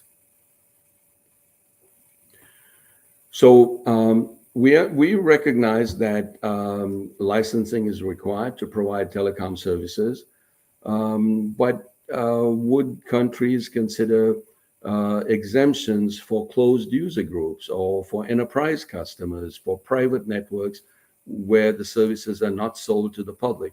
We believe that that could be a potential avenue for exemption from licensing or a simpler form of authorization. Number 8 deals with local entity requirements. And again, we recognize that many countries have this requirement. We are noting that a simpler form of domicile or representative offices might be possible in some countries, in the Philippines, for instance, and we applaud that step.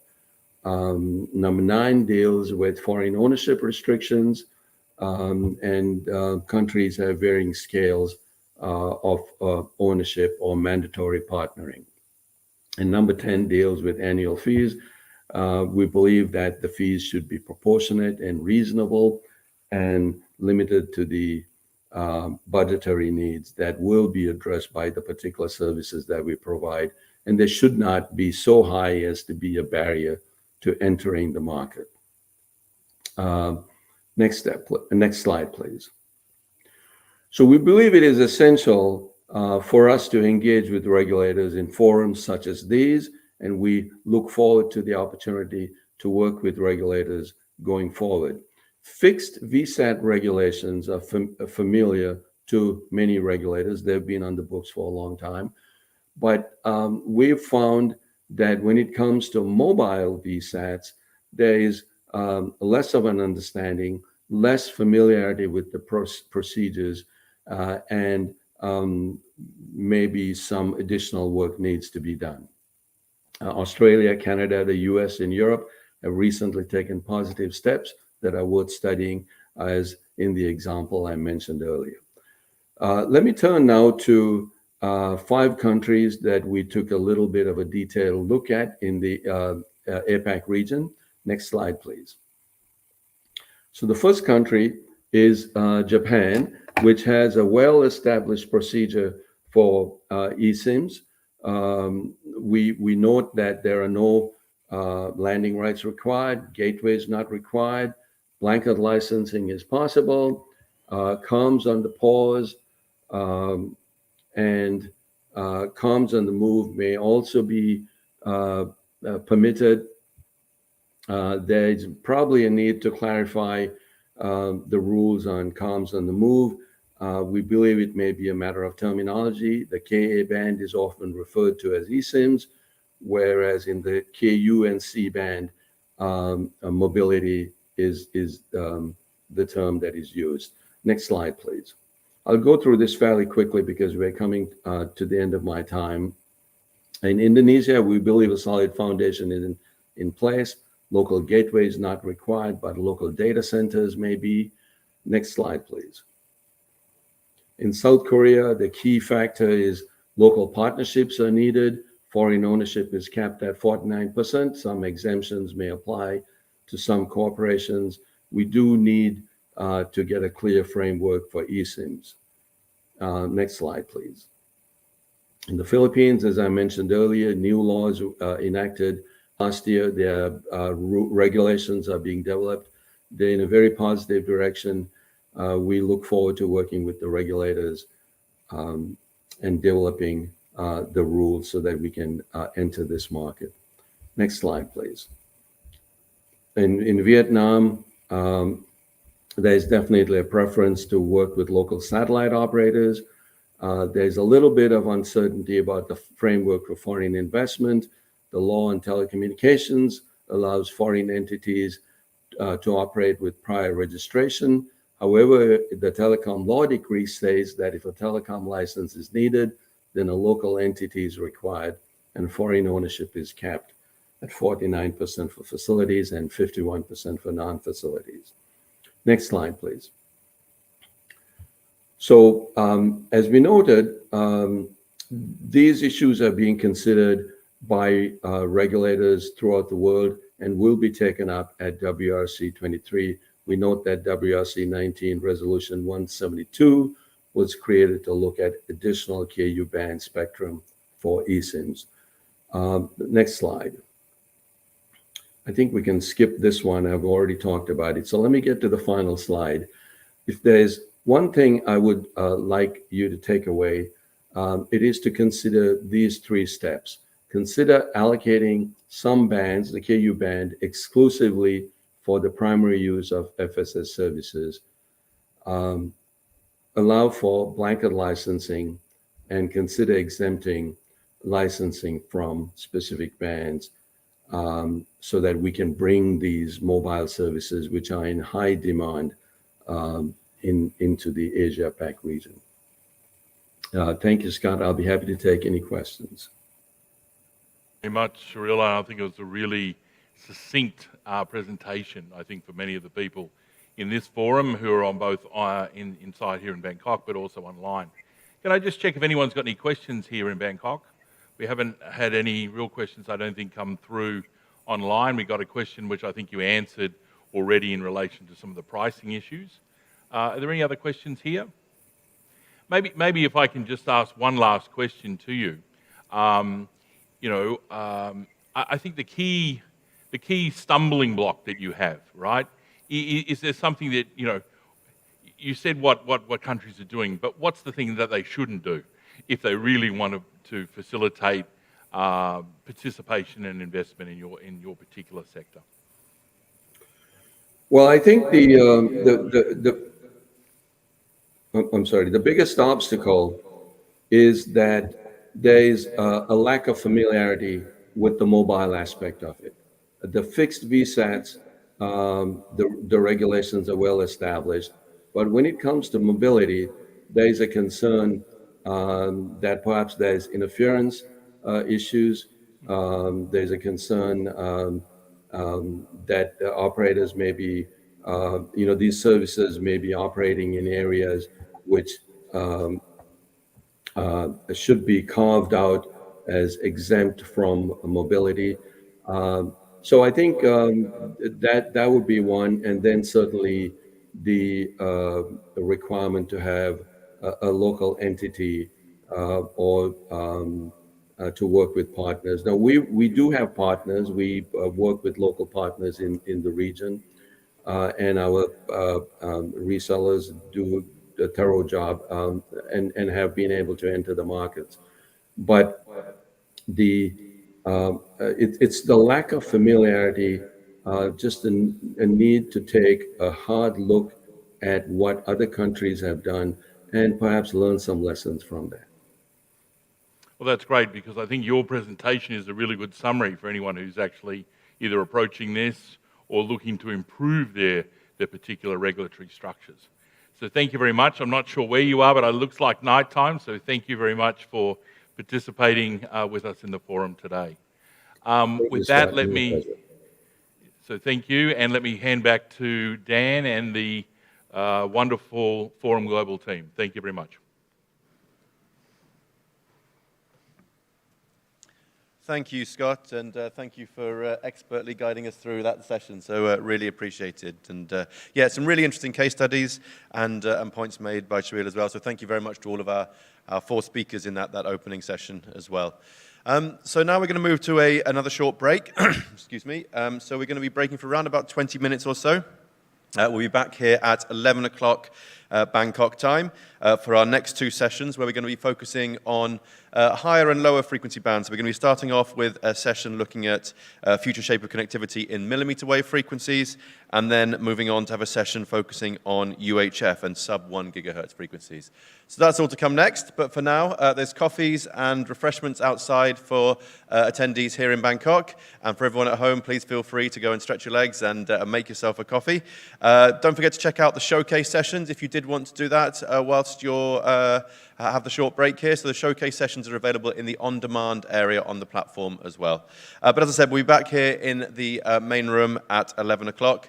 So we'll see you all back here shortly. Thank you.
So hello everybody and welcome back. And if I could ask everyone here in the room to please once again take your seats, and we're going to get started for the next session. So I hope everyone's had the chance to stretch your legs, grab a coffee, and we're back here for the first of two sessions that are going to be happening now before lunch.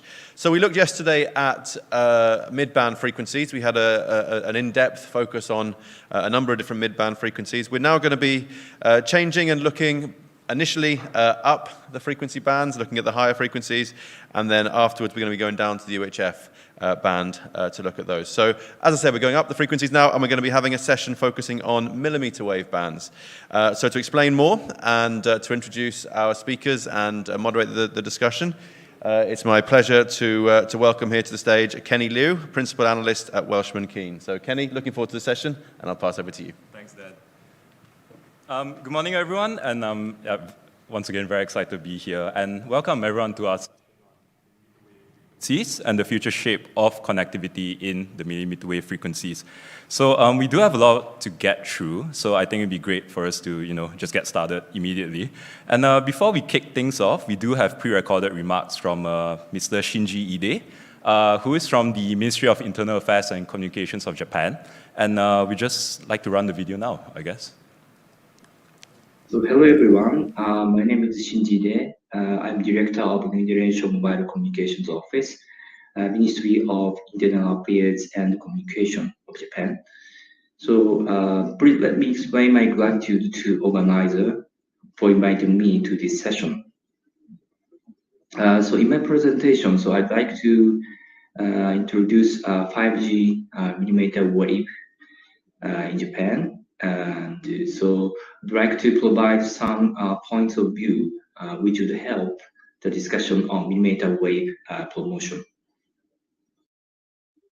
So this is what I speak about today. So firstly, I'd like to introduce current status on 5G in Japan, and then I'd like to introduce 5G promotion policies, and then I'd like to provide some example of application of millimeter wave through explaining a local 5G example. So firstly, I'd like to introduce current status on 5G in Japan. Please let me briefly introduce Japanese case of frequency bands for 5G. As you may know, so in Japan, we have 4 mobile operators, MNOs, which is NTT Docomo, KDDI, SoftBank, and Rakuten. They have some 6 bands and the millimeter wave bands for 5G services.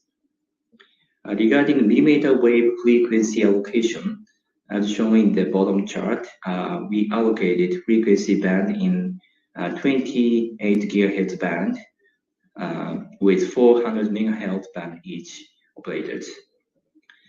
So after 5G commercial services were launched in 2020, so millimeter wave base stations have increased. By 2021, the number of millimeter wave base stations reached a total of over 70,000 by 4 operators in Japan. So I just would like to introduce current status of 5G coverage in 4 mobile operators.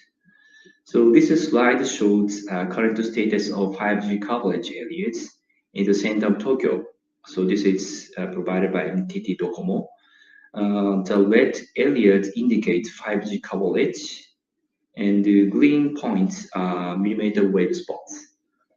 So currently, millimeter wave service is provided, especially in the NTT Docomo's cell phone retail shop. Now this is a KDDI, brand name is AU cases.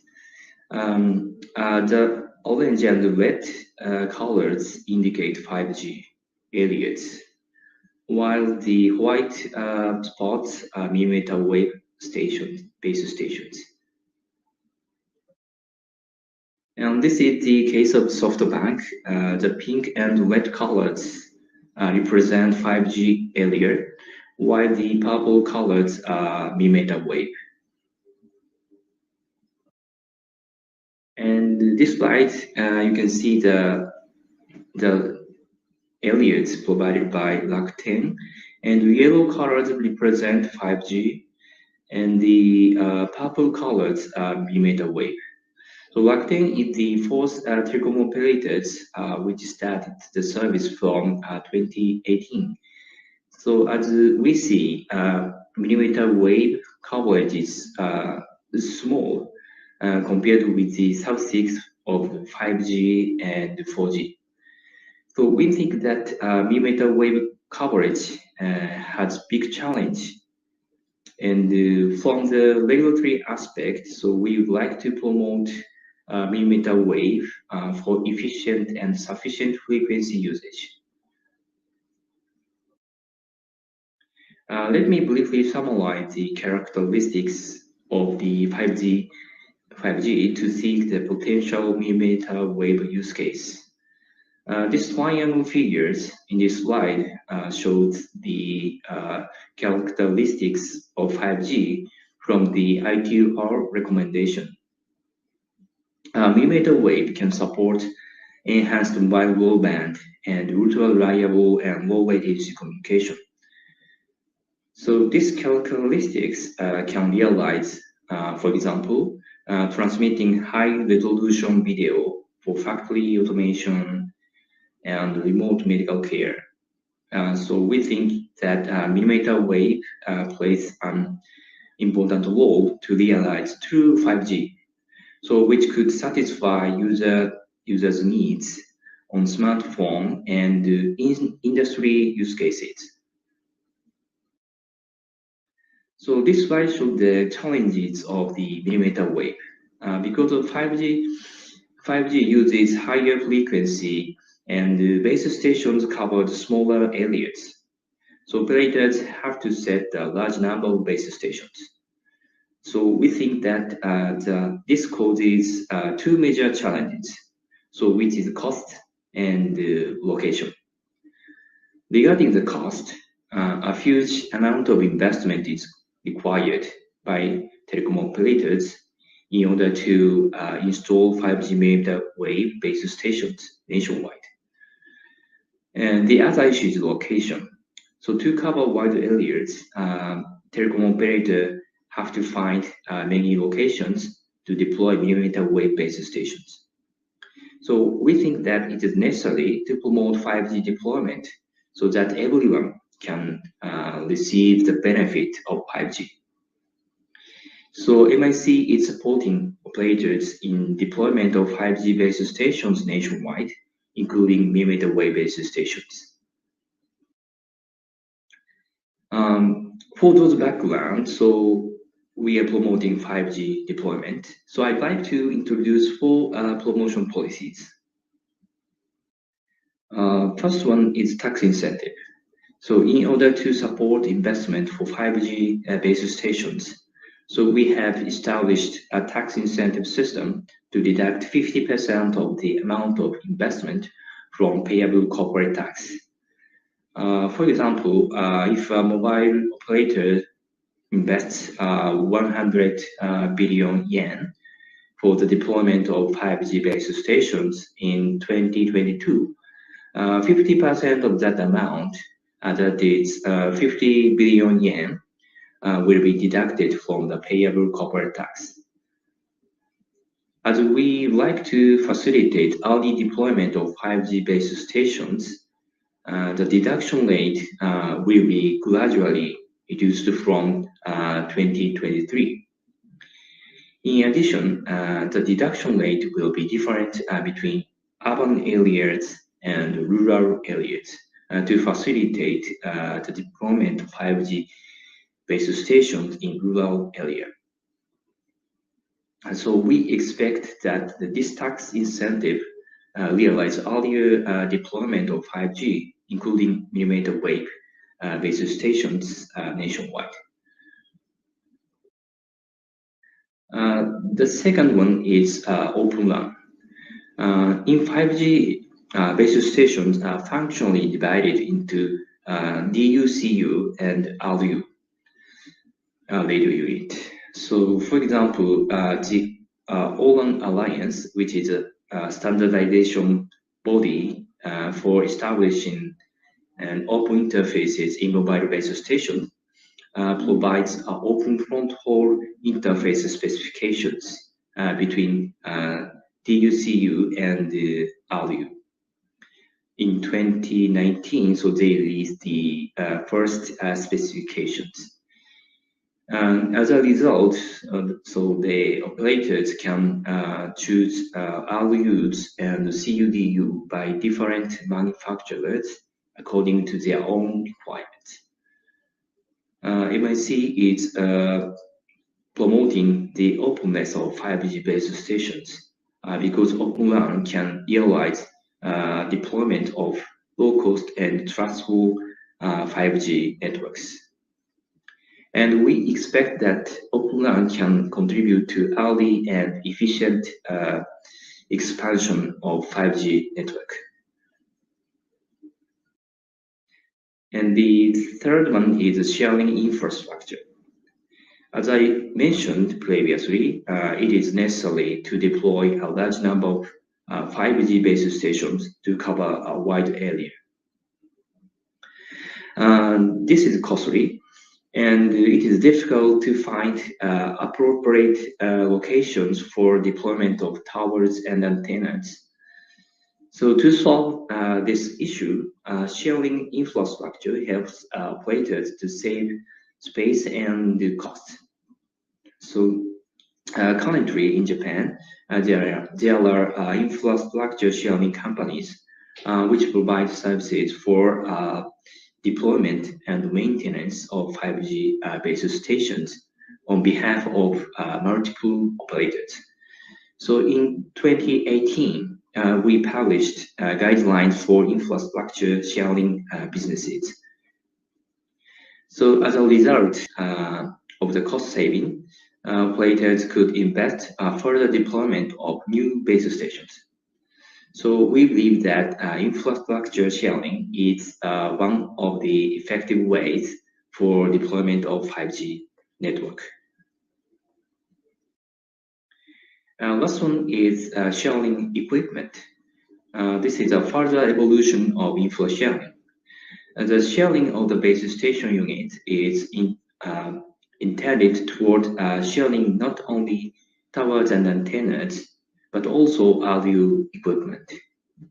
However, there are some technical challenges because mobile operators are using different frequencies. So which means RU needed to be able to support several frequencies. So MIC has been conducting research and development in order to solve such kind of technical problems. So we expect that this will make it possible for further save space and power for the base stations. And it will contribute to the smooth deployment of mmWave base stations.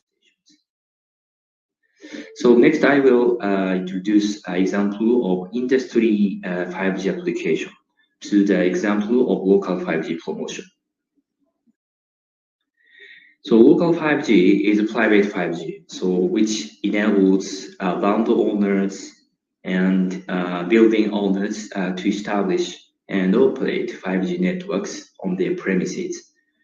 Local 5G can solve local issues such as remote control at construction site and a small smart factory in factories, and smart agriculture in a farm, and remote monitoring for river traffic control, etc.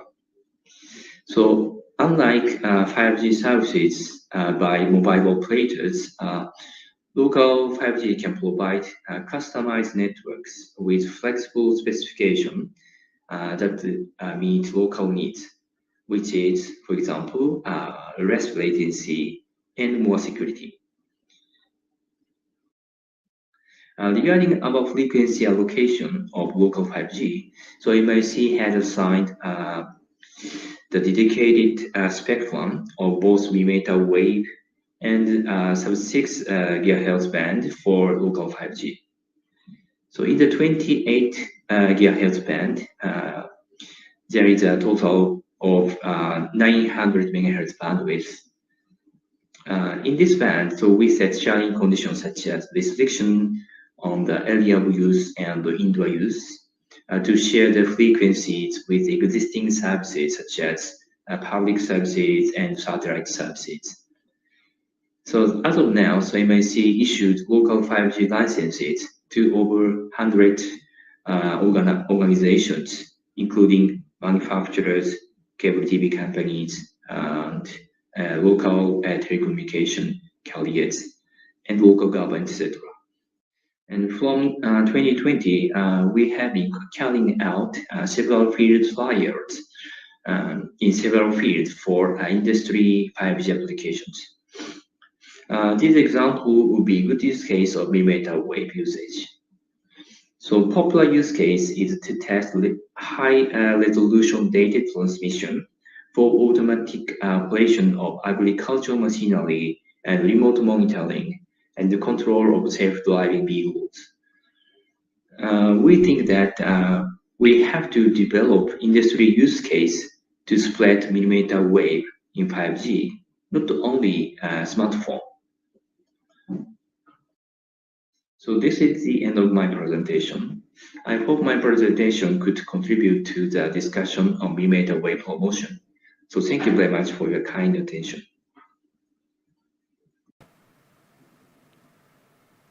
So that was a very comprehensive overview of mmWave in Japan, as well as challenges, as well as local mmWave 5G networks. So it's time for us to move on to the panel discussion session. And as always, and with the other, just like the other sessions yesterday, each panelist will have time to present some opening remarks before we proceed to a question and answer session at the end. So in the meantime, if you do have any questions regarding any of the presentations, please raise your hand if you're here in Bangkok. And if you're joining us from online, do put it in the chat box, which I believe is on the right of your screen. So to kick things off, I do like to invite our first panelist, Ms. Revati Manipali, who joins us from the Ministry of Communications in India to share with us the regulatory perspective of mmWave frequencies in India. So Ms. Revati, the floor is yours. Thank you, Mr. Kenny, and good morning, everyone. It's nice to be here to share India's perspective regarding this millimeter wave frequencies. Can we share the PPT? Yeah, next slide, please. See, in India, this millimeter wave band, though ITU, the identified band for IMT is 24.25 to 27.5 gigahertz. In India, we have identified beyond that ITU identification 1 gigahertz extra, that is 24.25 to 28.5 gigahertz. And since 2010, this access spectrum we are assigning through market-based mechanism, that is the auction, that is SIMRA, SMRA, simultaneous multiple round of ascending auctions. Since this spectrum is also access spectrum, that is we call this IMT spectrum as an access spectrum.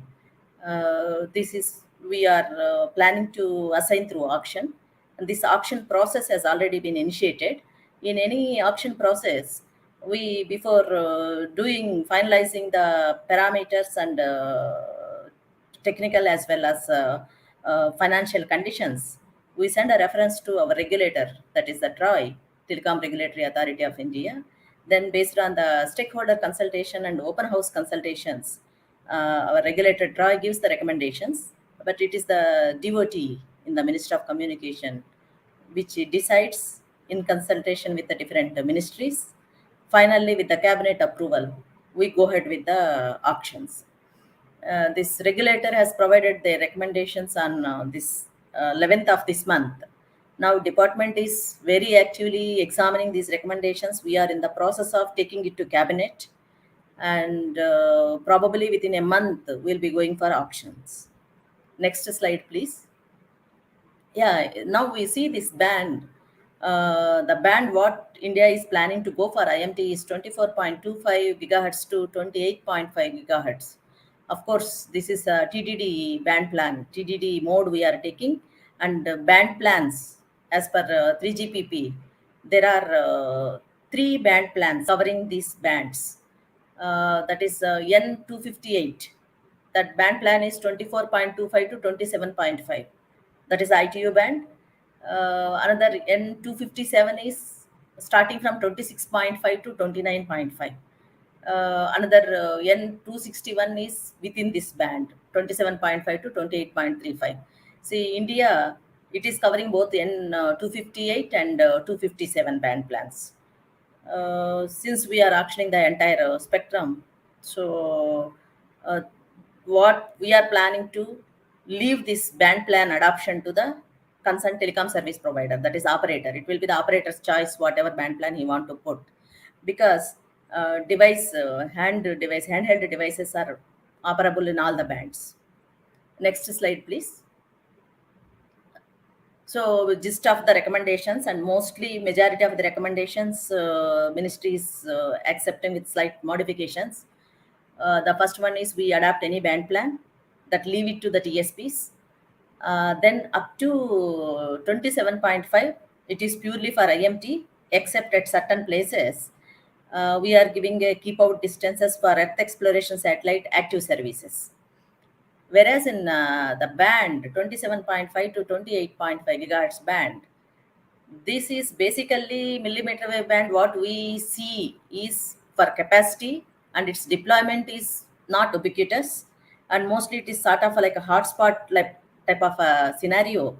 Then there is a possibility of coexistence with the satellite gateway Earth stations. That also we are examining. Probably we'll be permitting that.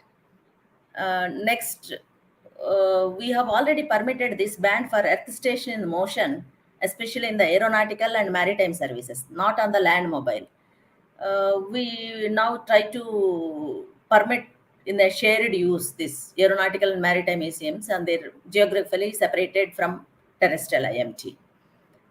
Then when we put for the auction, normally we'll be deciding what should be the minimum block size any bidder has to bid. In this case, after seeing all aggregation parameters and all, we felt this is better to go for 50 megahertz as the block size. Next slide, please. Then we see whenever we have a TDD, we have a lot of interference issues and interoperator interference mitigation issues. We have seen this even in other TDD bands like 2.3 gigahertz, 2.5 gigahertz and all. Because entire India, for administrative purposes, we have divided into 22 licensed service areas. Whenever we auction the spectrum and we assign the spectrum to telecom service providers, we assign in a service area basis. And earlier 2G, 3G spectrums, we had some legacy issues. We could not give the same spectrum to the same operator in each of the service area. So we had along the edges of the service areas, we had some issues, synchronization and all. So in this case also probably we may have like that, but we are trying to address those issues through if a TSP acquires more than one block, like 50 megahertz is one block. If he acquires more than one block, non-contiguous manner, we try to harmonize and put them in a contiguity. And similarly, if a TSP acquire spectrum in more than one LSA, they are in different frequency spots.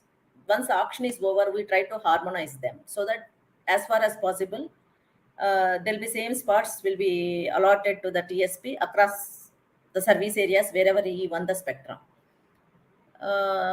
Then finally, this interference mitigation, we have planned to leave it to TSPs. They try to adjust themselves so that they address this uplink downlink ratios, synchronization issues and all.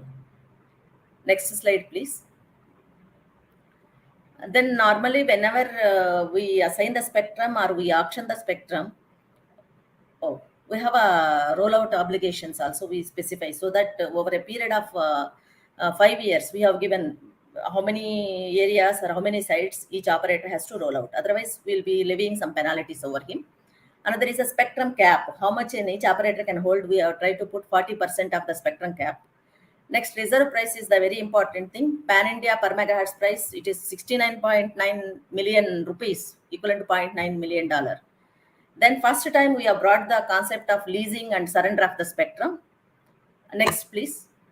Next slide. So currently usages are already we have satellite gateway stations for conventional as well as high throughput satellites. And we have already given trial licenses and experimental licenses for use cases, 5G private networks as well as 5G commercial networks.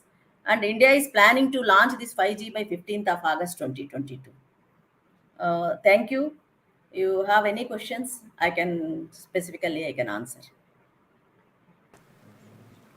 Thanks, Ms. Pravati. So we will leave the questions at the end when all the other panelists have finished with their presentations. So thank you very much for that. And it's very interesting that you said that eSIMs and IMT can both coexist in the same spectrum band. So I'm sure that's a topic of discussion that we could bring up later on. So moving on, I do like to invite our next speaker, Mr. Magnus Elbring, who joins us from Singapore, and he's from Ericsson. So Magnus, the floor is yours. Thank you, Kenny. And good morning, everyone. Great pleasure to be here again at the APT event. So let's have a view then on how we at Ericsson view the high bands and the potential with them. So can I have the next slide, please? Now, I think there's very good market traction. Large rollouts are ongoing, in particular North America and Japan. If you look on the upper right-hand side there, you can see, based on statistics from MIC, I calculated 34% of the BTSs in Japan are high band enabled. Very large share, indeed, I must say. And as you saw earlier, the coverage in downtown areas is indeed starting to pick up. The device side is also very important. I've listed here over 130 devices. I humbly argue that's a conservative number. It is picking up now, but it's also very crucial it does that. Perhaps this is one of the major things to get more devices on the markets to really have it take off. From our side, we see many customers all over the world are now trying it and are starting to do deployments. Close to 100 operators all over the globe are having our gear and assessing it or commercially deploying it in the field. On the low side, on the right-hand side, please look at the picture there. Very important when we talk about the performance of the high bands, the millimeter wave, also assess that band in conjunction, in aggregation with the mid and low bands. That's how we build the networks, and then we get the best out of all the characteristics of the bands, and we get better system capacity and system performance. Crucial to have that in mind and not only look at the single band in itself. Next one, please.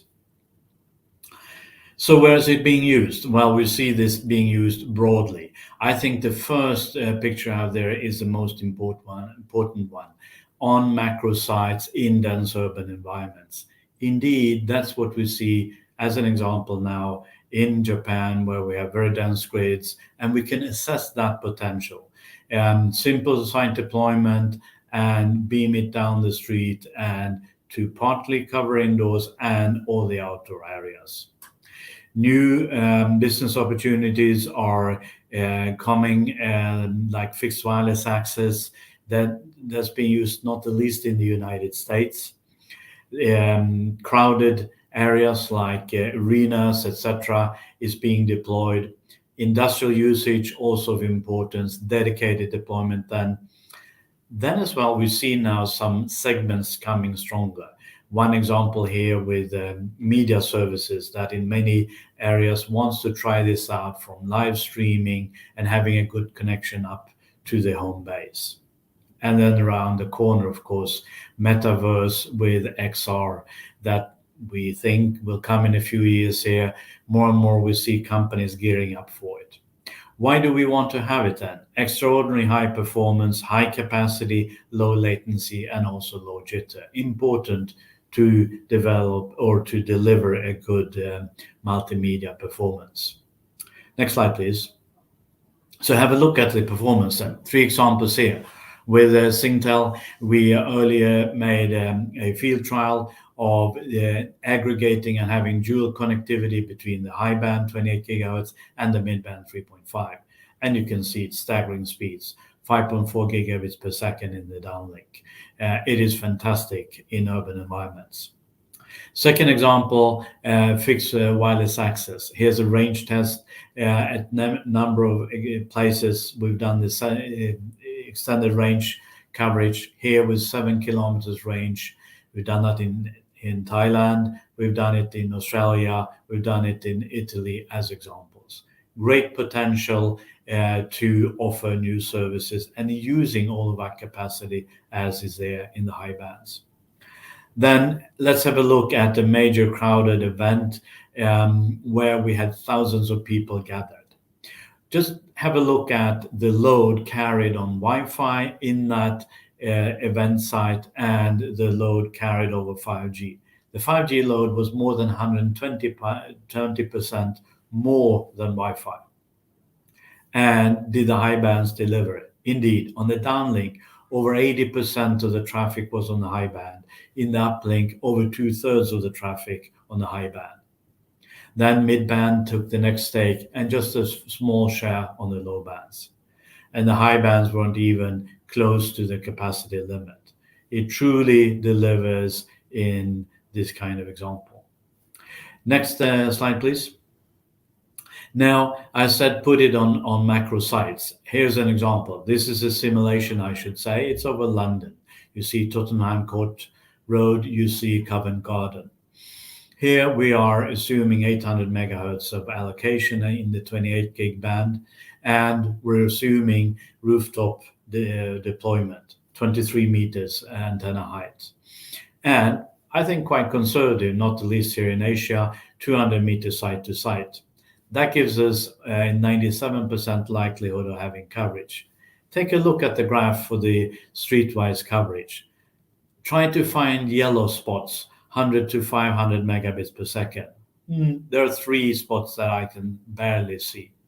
Take a look at the dark green areas, over 2 gigabit per second. It's just a phenomenal performance this can deliver in a dense urban environment being deployed on macro sites. That will ease off the load that will be need to carry it on mid and low bands to do deep window penetration. So again, considering all the bands in conjunction gives you an extraordinary system performance. Next slide, please. So to sum it up, indeed ongoing deployment and where it's being deployed, we see great performance. We see it being deployed in urban, dense urban environments. We see it being deployed in suburban for fixed wireless access. We see it being deployed in dedicated areas such as arenas and industries. In all cases, it delivers. It delivers nicely. And I think, again, the key thing here is to, over time, aggregate the bands, make sure that you can deliver capacity and performance depending on where the device is and what the needs are. The high bands is a fantastic asset that will be there commonplace in many operators' networks. Here in Asia, I think the allocations are very good in many countries, so it's a great chance that over the next few years, Asia can lead the deployment here. Having said that, and being here at APT, of course, we also need to consider how we manage future coming spectrum. And indeed, the usage is picking up. In Korea, we see 3.2 times more usage on average for a 5G user or a 4G user. The appetite to use the systems just increases as the performance increases. So indeed, the high bands will be a crucial asset going forward. Thank you. That's all for me. All right, thanks very much, Magnus, for that presentation and a very positive note on the potential of 5G in Asia. So I would like to move on to our next speaker, Mr. Christian Gomez, who actually joins us live here from Bangkok. He's from Viasat, so I would just like to pass on the time to him. Christian?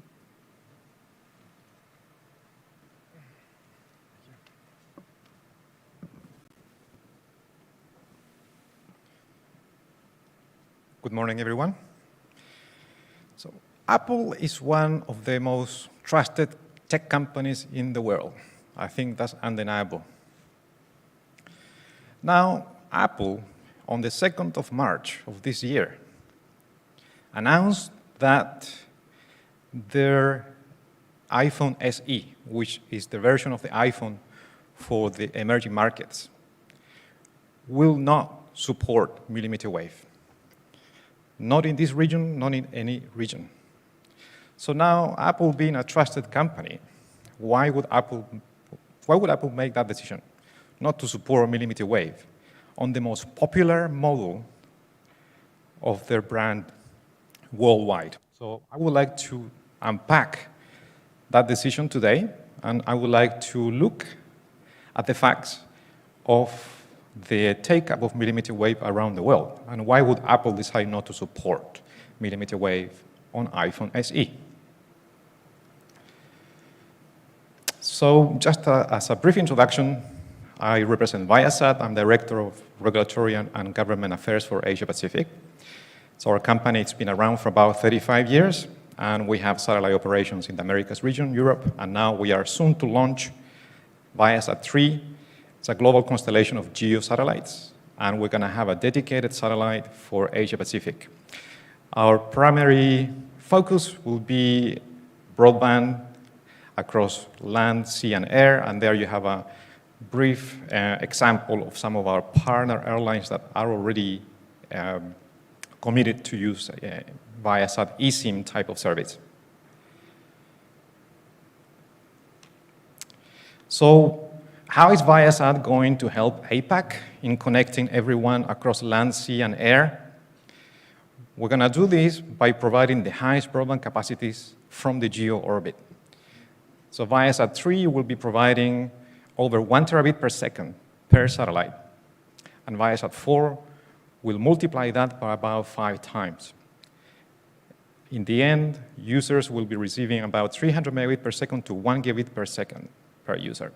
So we're not going to be just the most cost-effective satellite provider when it comes to broadband, but we will also be the provider providing the most or the highest capacity as well.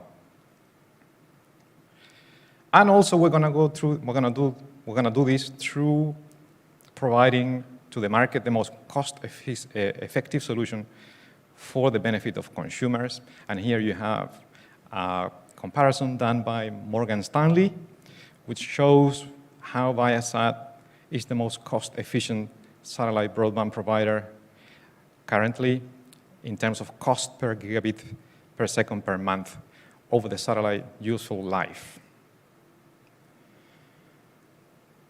What are the GEO capabilities that we're going to be providing? It's eSIM, land, sea, and air. And here in APAC, this is extremely important. We have one of the most busiest maritime routes in the world. The Malacca Strait is one of them, for example. So we will be remiss to think that broadband will not be available in such conditions. So we need to make sure that there is enough capacity to provide for that demand. Now, let's take a look at the Ka band in millimeter wave spectrum and the use of 28 gigahertz. Now, going back to the question about why Apple is not going to support millimeter wave in the iPhone SE, let's look at the situation and importance from 3 different angles when it comes to millimeter wave: demand, cost, and economic benefit. So research shows that the demand for millimeter wave is extremely low. Yes, there is a dedicated band that was assigned or identified by WRC 19, the 26 gigahertz band. That band has 3.2 gigahertz of a spectrum, 3,200 megahertz of a spectrum, which is available for 5G. Now, in Asia Pacific, when it comes to assignment of bands for 5G, the most popular band now being targeted is the mid band, followed by the low band. Then 26 gigahertz, and then at the bottom, you have 28 gigahertz. So Apple will be looking at this type of demand trends and will be making sense of what are the possibilities in terms of end user why wouldn't the iPhone SE support millimeter wave? This is one potential answer. Then let's think about cost efficiency. So which broadband technology is the most expensive in millimeter wave and in 28 gigahertz in particular? Research shows that 5G, as in terms of total cost of ownership, is the most expensive way to deliver broadband by dozens of magnitudes of order here. If you compare it with other solutions, as soon as we inject satellite broadband in any flavor, we start to see a reduction when it comes to the total cost of ownership. So here you have a 5G plus satellite combination. It reduces the cost. But then when you take 5G out of the equation and you provide satellite direct to Wi-Fi, for example, there is no comparison. It's extremely low and much more cost efficient. And research when it comes to economic impact is also available. So when we look at APAC and the economic benefit of allocating the full 28 gigahertz band for satellite, the result is that about 121 billion will be added to the GDP of the region. And this is only for the connecting the unserved communities. This calculation doesn't even consider the benefits of bringing in the other large percentage of the market in APAC, which is the underserved, those communities which do not have meaningful broadband. They might have a level of 3G, for example, or they might have a very basic level of 4G, but they are yet to experience meaningful broadband experience. If we were to add those communities, this number will jump through the roof. And for the more techie-minded member of the audience, there's another fact. 5G is technically incompatible for use in the same band with fixed satellite service and eSIM, for example, in the 28 gigahertz. There's a simple reason for that. So the 28 gigahertz band is uplink band for satellite, which means satellite transmits up to the satellite. But the 5G designs, they transmit and receive in the same band because they use TDD. So what happens when you put a receiver, a TDD receiver, right next to a satellite transmitter? You're going to have interference. So countries like Singapore and Japan, for example, they were one of the early adopters of 5G in the millimeter wave, and they're now looking at reversing some of those decisions. For example, Japan is consulting with industry on the topic of how can we find ways to allow eSIM to operate in Japan, a country with some of the busiest airports in the region. So there you have an example of now the government looking further into their earlier decisions and looking at ways to make sure that the large country like Japan can benefit from eSIM. The same thing is happening in Singapore. Now, South Korea had a terrible experience with millimeter wave where the government did a research end of last year, and they uncovered the fact that none of the operators met the rollout conditions. 45,000 base stations were required by the Korean government. Only 160 base stations were deployed in 3 years. So that talks about the cost and talks about the actual practicality of deploying broadband for the mass market with a band that can only provide 200 meters of coverage when it comes to terrestrial. And finally, my summary slide.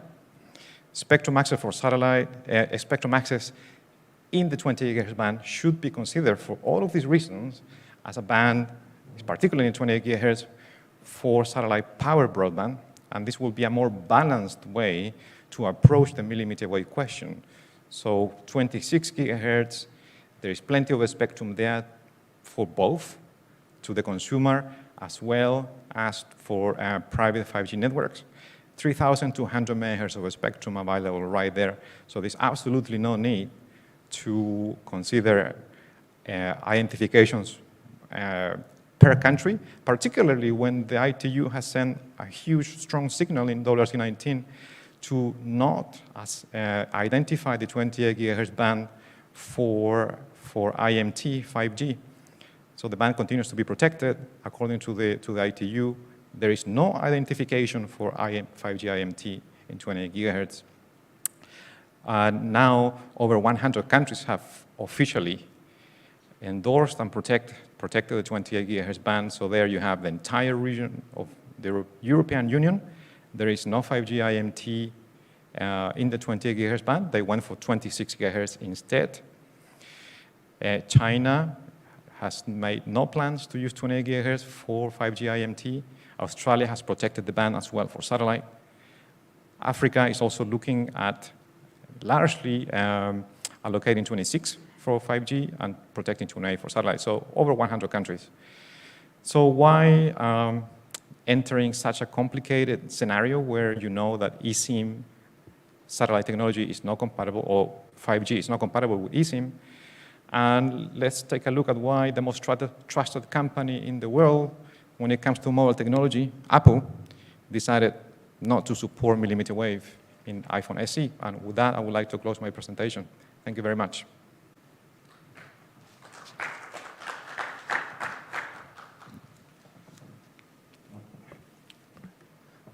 Thanks very much, Christian, for that very interesting presentation on the competition between satellite and 5G, and your viewpoint is that they shouldn't coexist in the same 28 gigahertz band, which I'm very sure that our next speaker would probably agree with you.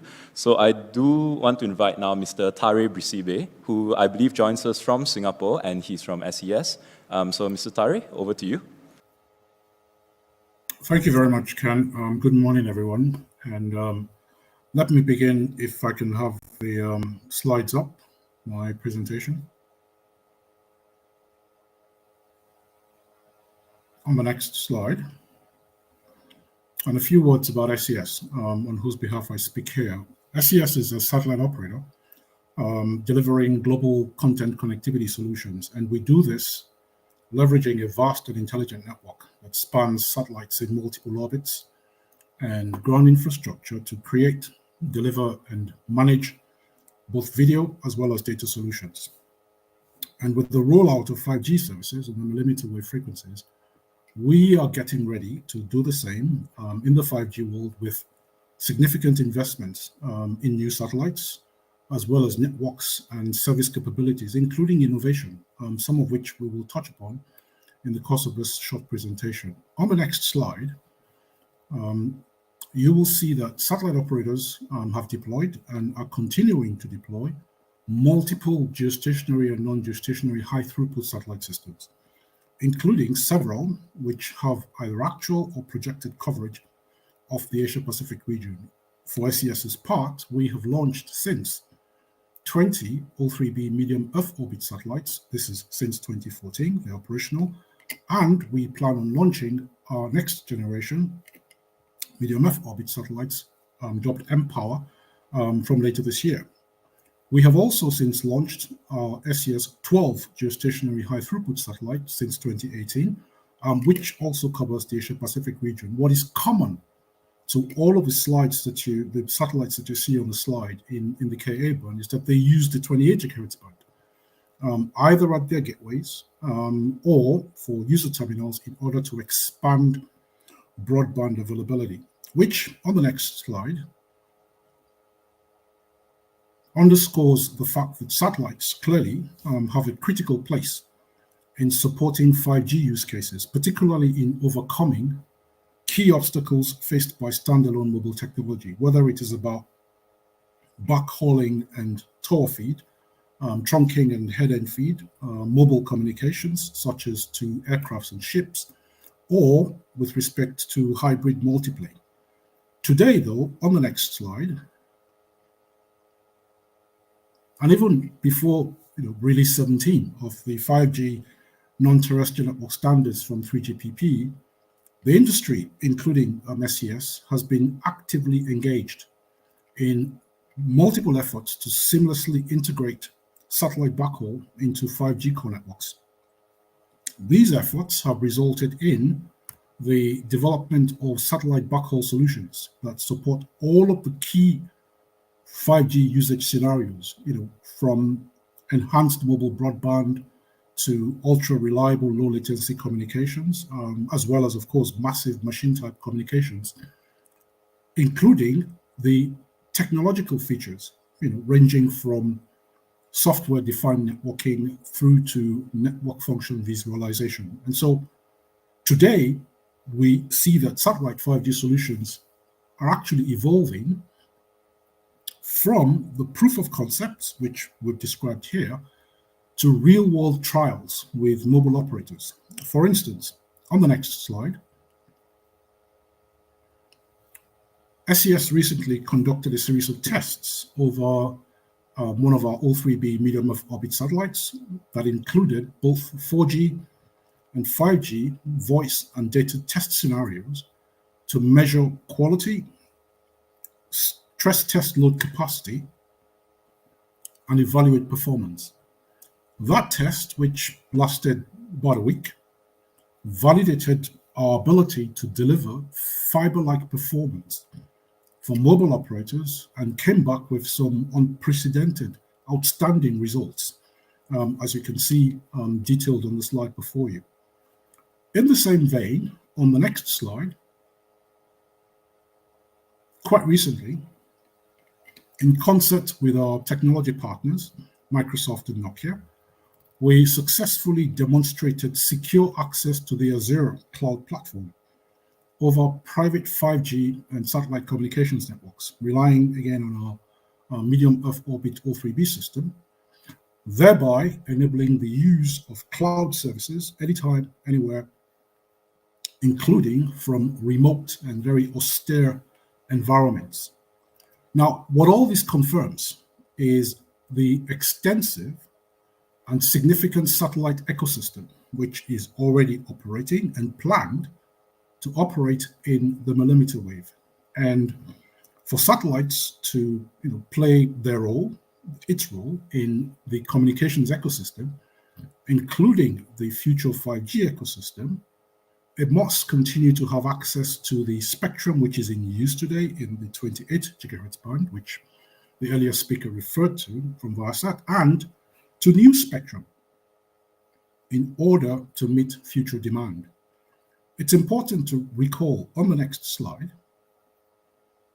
that the World Radio Conference of 2019 did extend the bands for Earth stations in motion, otherwise known as eSIMs, communicating with geostationary satellites in the Ka band downlink, as well as in the 28 gigahertz uplink, and initiated a WRC, so the next forthcoming World Radio Conference in 2023 agenda item, for eSIMs to communicate with non-geostationary satellites as well, also in the Ka band.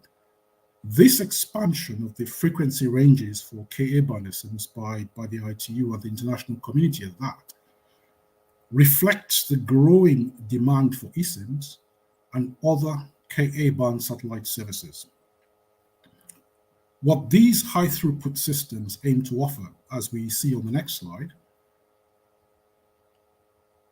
and which some systems, such as the SES systems, are already providing through Earth stations in motion, will increase choice and performance in the mobility markets, providing consumers and businesses with ubiquitous high-speed data connectivity on moving platforms where other means of connectivity cannot reach. So clearly, these high throughput systems will be playing an important role in meeting some of the Asia Pacific region's most critical digital initiatives.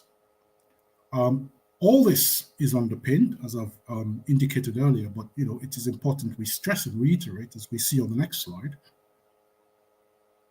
that the World Radio Conference of 2019 also identified over 17 gigahertz of over spectrum beyond the 28 gigahertz band, which was not assigned for any of these 5G terrestrial purposes, but that include the 26 gigahertz, 28 gigahertz, 43 gigahertz, and higher frequency bands, all in the millimeter wave.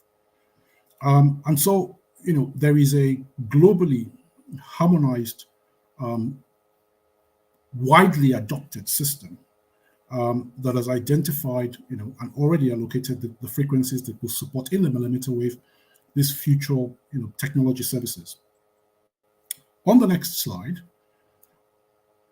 there is a component or an aspect which has already been alluded to by several of the speakers before myself with respect to how comparable services can share these frequencies, and for which in this instance we're concerned with the 28 gigahertz band, and for which it is our conviction that spectrum sharing can sometimes certainly have a valid policy outcome if obviously the anticipated use of the band by a single service does not effectively preclude all of the services, and that the propagation and technical characteristics of the services would allow it. But in the 28 gigahertz band, where one of the services anticipates ubiquitous deployment, or in fact both services anticipate ubiquitous deployment, sharing would effectively constrain both services such that none of them is able to reach their full potential.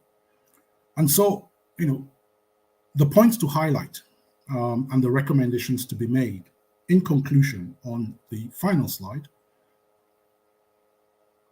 are that satellites today and the use of the Ka band is experiencing rapid growth due to broadband applications, and in particular the 28 gigahertz band of the millimeter wave frequencies is a key satellite resource that underpins an existing satellite ecosystem. Along with other players in the industry, SES is actively engaged in the formulation, development and adoption of technical standards by various bodies to underpin the rollout of these 5G networks, to which, it is our belief the success of 5G will depend on the ability for industry to build an ecosystem of interconnected networks that utilize multiple different, albeit at the same time, complementary technologies, and in respect of which there is no doubt in our minds that satellites will help accelerate 5G deployment. But then for satellites to play this role in the communication system, including the future 5G ecosystem, it must continue to have access to the spectrum which is in use today, and to new spectrum in order to meet the future demand, which I hope this presentation has been able to illustrate. Because there is more than enough. If you put aside the 28 gigahertz band for satellite services, there is more than enough spectrum in the millimeter wave 26 gigahertz band, so from 24.5 to 27.5 gigahertz, for all near-term terrestrial 5G millimeter wave requirements, given that there has been even more spectrum in this regard identified by WRC-19 in even higher bands. That brings me to the end of the presentation. I'll thank you very much for your attention. I'd be happy to take your questions during the panel discussion afterwards. Thanks very much, Tari, and very interesting observations on satellite for 5G backhaul, as well as separation of the 26 and 28 gigahertz bands. So thank you for that. And last but definitely not least, I would like to invite our final speaker, Mr. Felipe Poggianti, who joins us from Qualcomm and is actually based in France. So it's just past 7 in the morning, I believe. So Felipe, thank you very much for joining us, and the floor is yours. Thank you very much, Kenny. Good afternoon, good morning. It's still the morning in Bangkok, everyone. So maybe we can go to the slides. So it's really the year of key decisions in 5G millimeter wave around the world. This is what I want to underline. The ecosystem is ready. and now we are going to see more decisions. Can I go to the next slide, please? So why am I saying that? It's because when I was presenting at this conference last year, this map of the world was much less busier. It was really only a few spots. So now you see on this map at the same time the huge undertaking that the governments around the world have taken, mostly in Europe, Latin America, Asia, and now we have heard from Japan and India, for example, during this session. It's really fantastic to see, for example, the reserve price of millimeter wave in India is extremely refreshing, and we see a lot of already momentum around the adoption of 5G millimeter wave in India, thanks to the efforts of the regulator and the government there. Thank you very much. In terms of commercialization adoption, we have heard from Mr. Ide-san from Ministry of Japan. Now 17 to 20,000 base stations have been deployed by the 4 operators. In the US, it's more than 30,000 base stations have been deployed. So we are talking about extensive commercialization, as well as you see the arc of a lot of developed economies in Asia Pacific have also commercially launched since 1 year since I last talked to you. So very good momentum around the millimeter wave. Next slide, please. Further endorsed by GSMA. So GSMA, as you know, the GSM association led by the board is made out of the 30 biggest operators in the world, mobile operators in the world. They have zoomed in and they have created an accelerator initiative. I let you go into the link. There is a millimeter wave summit at the bottom right that we have done. I participated in it at the Mobile World Congress in Barcelona. The replay is fully available to you. You can hear from each of the founding members, and it's really an impressive lineup of founding members that you see on this map. Not just people who have operators which has already launched millimeter wave, such as Verizon or NTT Docomo or Telstra, but also operators that are betting heavily on accelerating the adoption of millimeter wave, such as China Unicom, Deutsche Telekom, and TIM, and of course vendors such as Ericsson and Qualcomm. Next slide, please. So this momentum of millimeter wave, this acceleration, and the fact that it becomes inevitable in the galaxy of the 5G low band, mid band, and high band, you must have this complementary story, is coming from the availability, the maturity of the device ecosystem.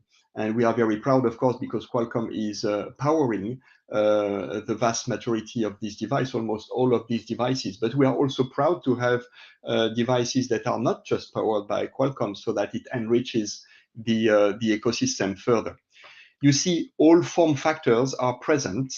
It's not just smartphones from the big names like Apple, Samsung, Sony, Motorola, Sharp, but also PCs, 5G PCs, including millimeter wave PCs, such as the ThinkPad from Lenovo, Acer, and CPEs. So a lot of regulator from Southeast Asia and from Asia Pacific can wonder, is there enough choices? And we have CPEs from Nokia, from ZTE. We have ODM vendors from Taiwanese companies like ASCII, etc. I will not mention them all, but it's a vibrant ecosystem that there is no doubt that you can, each operator can find CPEs, for example, for fixed wireless access in a volume that is able to launch for their particular needs and particular population. So the number of vendors have increased a lot, like the diversity of vendors is 50, more than 50 vendors according to the GSA association in their last report just before the Mobile World Congress. Next slide, please. So that was the number of brands, but even the sheer number, the volume, the quantity These are premium smartphones, like the iPhone, like the Galaxy S22, like the Motorola Edge 30 Pro, etc. So we are in the premium tier of high tier phones, and you see the staggering growth of the quantity of smartphones that 4 analyst companies, you can see them at the bottom left when you download the slides, have calculated. So by the end of 2023, 1 smartphone out of 5 sold around the world will be powered with both sub-6 and millimeter wave. So it's a staggering 60% CAGR growth over the next 2 years. And this will be the tipping point in 2023, when we expect that big countries and big markets of the world will launch commercially, such as Europe and China and India and Brazil. It will lead to this statistic of one smartphone out of 5 to be powered with millimeter wave, which is equivalent to the premium segment that we are talking about. Next slide, please. Also, what is important, underlined by some of the by many of the speakers before me, is really the range, the versatility of millimeter wave. It is applicable to a lot of dimensions, a lot of, I would say, applications or use cases. You see a lot of small houses here, the 5G home internet. So fixed wireless access is definitely one of the key use cases and applications that you see across the world. But you see a vast array of applications. We are testing in many places of the world in commercial or pre-commercial way, in transit hubs such as airports or train stations or subway stations, like in Korea, in Seoul. We are testing in factories such as in Taiwan, in universities such as in Vietnam, agriculture, precision agriculture with to give the right amount of water and the right amount of fertilizer in the UK. Of all applications, agriculture will be able to precision agriculture will need a huge amount of data that is uploaded to the and then processed in the cloud in order to give the exact need of water and fertilizer to the plant, what they call per plant agriculture. And there is a press release that will soon come out of the United Kingdom for that. This was just mere examples. I could go on and on, but under my 5 minutes of presentation, I will let it for further questions. And then the next slide, and my final slide, is really to understand one key thing: the amount of capex required for a mobile operator to launch millimeter wave in the places that have enough, that have high density places, is not a lot. You need only 12% of an overall mobile network TCO, calculated, for example, in this study in the UK. Only 12% of mobile network TCO will be needed to cover high density places with millimeter wave, what we call millimeter wave hot zones. And this is where only in these places you need, maybe across the UK, you need 2,000 of these millimeter wave hot zones. But these are such high density hot zones that 24% of the subscribers will go one day during the day under some of these hotspots. So they will meet millimeter wave. They will enjoy the high capacity and high throughput and low latency once a day, 24% of the subscribers. So it's a very good equation, I would say, to start to deploy millimeter wave in those high density places. Not a lot of investment is requested. Extremely good payback period. Usually a macro network, we are talking about 7 to 8 years of payback period. Here we are talking about 4 to 5 years of payback period with a limited capex investment in the places where high density of users are expecting excellent quality of experience. So with that, I would like to close my presentation, and I would like to take the question with Kenny. Thank you. And so we do have a fair number of questions already coming on from online, but just to check if there are any, does anyone on the floor here in Bangkok have any questions? Maybe we could start with an introduction of your name and where you're from, and that would be great.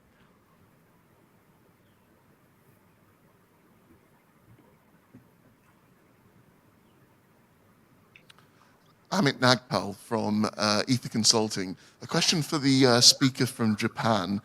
Very interested to see the tax incentives for new 5G deployments. The speaker from Japan, actually, it was a pre-recorded session, so he's not available. Oh, I see, he's not available. Yeah, he's not, okay. he's not available, yeah.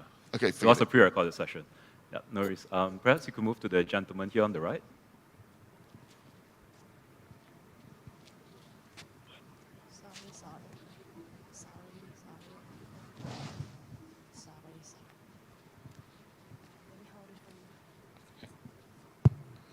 Thank you for the nice presentation from the presenter. I'm Parvez from Asia Pacific Telecommunity. I have some question to either VSAT or ACS.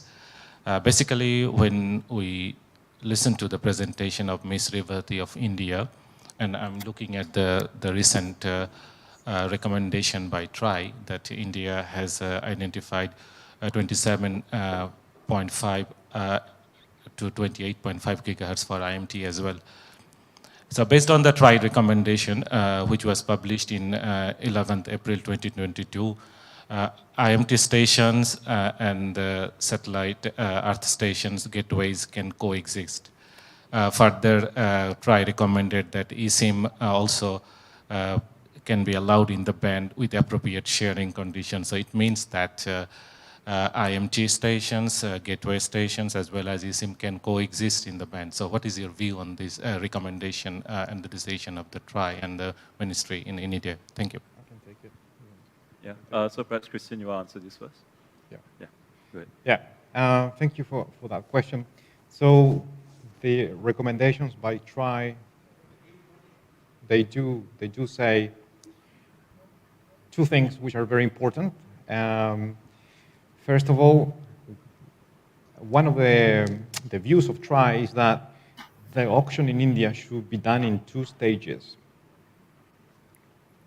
The reason for that is because you have a large amount of a spectrum being put at auction in millimeter wave. So you have 26 and 28. The authority is not certain whether the entire millimeter wave band will be sold at auction. Therefore, the recommendation is to have the first stage to allocate bandwidth first. In that way, India can ensure that most of the spectrum sold at auction in millimeter wave is placed in the 26 gigahertz band. We can consider that as a safety layer to avoid that coexistence problem in 28. So any spectrum that is sold should be placed in the 26 gigahertz band at the first stage. Now, the second part is the devil is in the detail in this coexistence scenario. So the coexistence measures are not developed in India. They have not been developed. So the sharing scenario that the paper talks about is an approach, an idea, but it has not been developed into regulation. It has not been developed into license conditions. So that's yet to be seen. But what is important to know there is that physically and in terms of the engineering of it, 5G TDD transmits and receives. If you put it in the same band with another transmitter, there will be interference. So the sharing scenario has not been developed. There is no sharing scenario developed either in Japan. There is no sharing scenario yet developed in Singapore. So India is still at early stage and in a good place to make sure that the final design of the auction considers millimeter wave use in 26 gigahertz only. So that will be something that India needs to think about.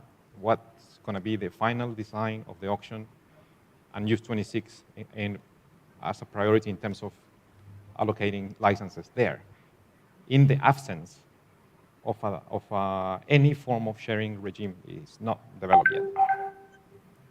I think it's a great privilege that we do have a representative from the Ministry of Communications in India. So, Ms. Ravati, would you like to add anything to that, particularly to what Christian has just said? Yeah, it's a very interesting question. And already the gentleman from Mr. Vyasa is addressed to the limited extent. I'll just further add, while examining these recommendations, we had a difficulty regarding this sharing criteria, especially with this eSIMs. But whatever drawback is recommending, geographically separated, not in the sharing adjacent this transmitter, your 5G will be working along with the eSIM, because both are ubiquitous and it is not possible. We know that. Even TRAI also specifically mentioned in their recommendations. The eSIMs, whatever we have permitted in India, is not on the land. So far, we have permitted only on the aircraft and maritime. Even the aircrafts, after reaching a certain height, 3 kilometers above, then only these eSIM operations are permitted. We are looking in that angle, if it is possible. But anyhow, now we are parking that aside, and we are planning to go ahead with auctioning of the spectrum up to 27.5. That is still in the fluid stage in the ministry.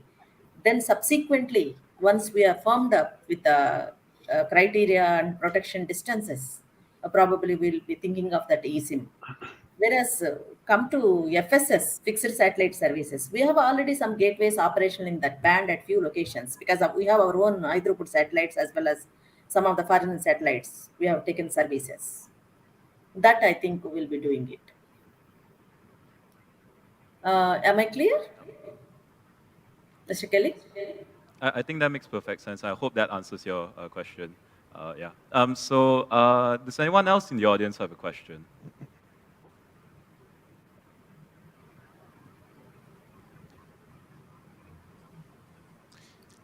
Thanks, Scott Moynihan. I also saw the article in relation to Apple and the SE product. And I also read a very interesting article in The Verge, which I think a lot of people would follow here in this room.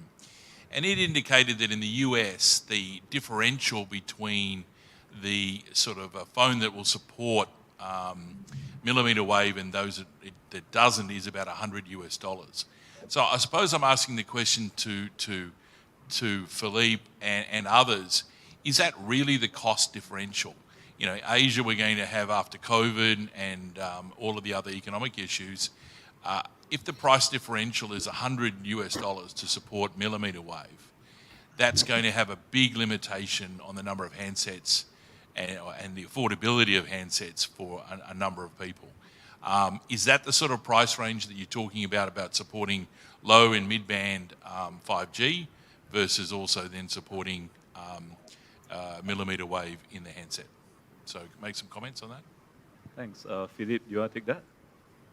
Yes, yes, sure. Thank you for the question. So no, the Verge article has not been validated by anyone. Of course, there is a little bit of echo. Of course, I will not comment on the OEMs. Every OEM have their own strategy of pricing. But at Qualcomm, when we sell the chipset, you know, we have been doing the millimeter wave introduction at the same time as Sub-6. So we are in the 4th generation already of RF and modem chipset to get together. So what we are seeing is that at the moment, millimeter wave is used in the premium phones because the target users are the premium users, as I have shown in my presentation. We believe that millimeter wave will be present in the premium tier phones with 20% of the smartphones in the next 2 years, and we can see the coverage of these subscribers in the high density places will be also 25%, 30% of subscribers can enjoy it on a daily basis. So it corresponds well to a segment which will, of course, go further down the tiers, if I can say, once the volume are achieved. So maybe there is a connection with the lower volume of some vendors. I don't know, but in terms of growth, as you have seen, the volume that we will reach in 2023 will guarantee that also there is a I would say I anticipate that the price will follow the volume trend. May I add, can you? Maybe Magnus, yeah, go ahead. Yeah, so I think to join ranks with Philip, of course, I will not commit any device vendor strategy here. I think they should make their own statements on why they choose to prioritize certain models for certain markets. That's their prerogative. If you look on the industry in total, it's a lot about where you have volume and where you have the right business environment at a certain point in time to launch products.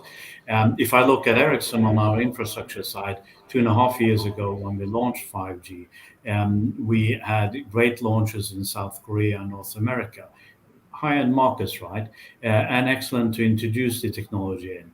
Quite soon we started to go into more markets and volumes went up and we could leverage on scale. I think this leverage on scale is a fantastic asset we have in the terrestrial mobile industry. 4.9 billion subscriptions we predict in 5G alone in 2027. That's regardless of what frequency band. There will be a plethora of different bands, including the millimeter wave bands there. So if one company makes a judgment today on a certain market, don't extrapolate too hard for long from that. And just a last reflection. When the first iPhone was introduced in 2007, it was 2G only. It didn't support 3G. That was a market decision Apple did in 2007. What market decisions have they done now in a certain market? Let's not extrapolate too far from that. Thanks, Magnus. I think Christian has something to add. Yes, thank you. So I think for the audience, I think it's quite important here to be clear about the various industry sectors that 5G supports. So on one side, it's unfortunate that we don't have mobile operators in this panel. Any recent surveys in Southeast Asia and South Asia amongst mobile operators show that they are not really wanting to deploy 5G millimeter wave anytime soon because it's too expensive and there is no fiber availability in those countries over 40%. So here we need to distinguish the view of the vendor community versus the view of the mobile operator community, which is actually the community that will be delivering services. Now, Qualcomm talked about the premium market segment of iPhone. That iPhone is $1,500 US. So how many people in Bangladesh can afford a $1,500 iPhone? You know, it's a question mark.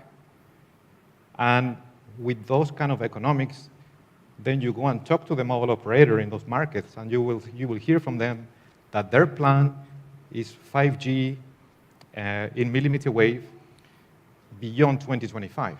For those markets, mid-band makes sense. You know, wider range, coverage, low band makes sense. But millimeter wave, so far, there's been no interest from the mobile operator community for millimeter wave Southeast Asia or South Asia. So I think some of the comments are a little bit misplaced. And the decision by Apple of not supporting millimeter wave in the iPhone SE actually is a more realistic viewpoint, and they took a hard stance on that. Therefore, they decided to go the way they decided to go. But I think it's important to distinguish between the two communities, the vendor community and the mobile operator community. They have different.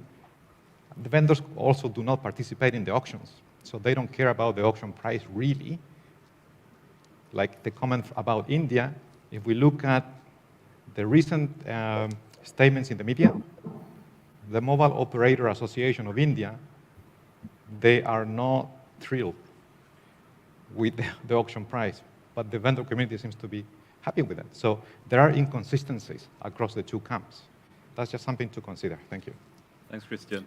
There's a very interesting question that just came online, and I think it's the top of the minds of every layman when thinking about millimeter wave.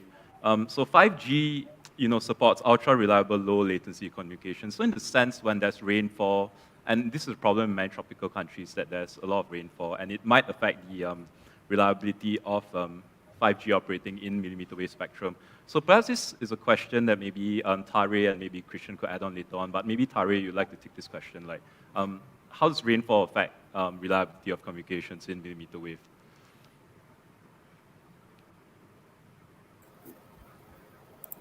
Right. Thank you very much.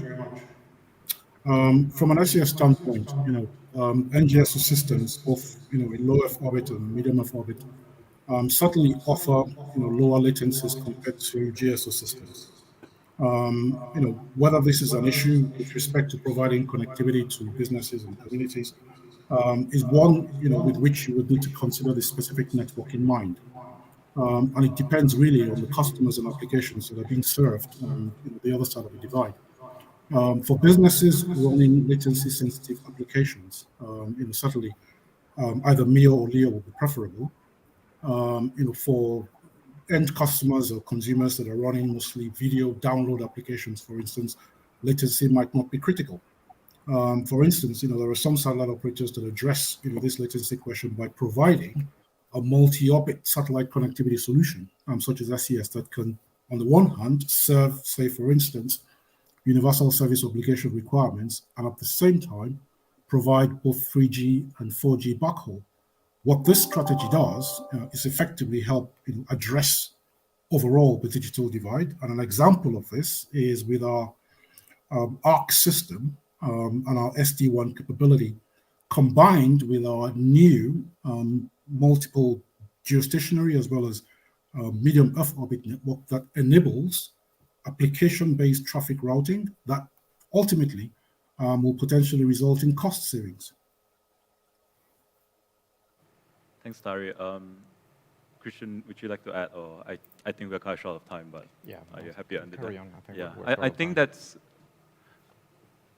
kind of all the time we have today. Is that right, Dan? So I guess we could go on for several hours discussing all the interesting viewpoints that all our panelists have brought up today. So just to wrap things up, I'd like to thank everyone joining us remotely, as well as Christian who joins us here from Bangkok, as well as everyone online and in the room here in Bangkok today. Thank you very much for the very engaging discussion, and I'll just pass the time back to Dan. Thank you, Kenny. Thank you very much for, again, expertly moderating that session. And thank you to all of our panelists who've joined us online, and of course to Christian as well. I know that there were quite a few questions there that have been asked online that we didn't have time to get around to. So as Kenny said, we could have carried on for a lot longer. But maybe I can ask our panelists to take a quick look at the questions that have been asked on the platform. And there are some there that maybe you'll be able to respond to using the chat function on the platform and do that in that way. But thank you to everyone for those questions and for being part of the discussion in that way. So we're going to move on. We've just had the discussion there, as we know, on the millimeter wave. So we're now going to move down the frequency ranges and look at UHF spectrum and look at the evolving shape of the sub-1 gigahertz frequency band. Now, I think all our panelists and the moderator for this session are going to be joining us virtually. So I would like to virtually welcome to the stage, first of all, Richard Womersley from LS Telcom, who is going to be moderating this session. So hi, Richard. How are you doing? Hi, Dan. Yes, good afternoon to you and good morning to a slightly different time zone. Thank you for the introduction. And very interesting on millimeter wave. Let's move, as Dan said, way down in the spectrum now to look at the lower frequency bands. And this is something that we at LS Telcom are currently looking at for the European Commission.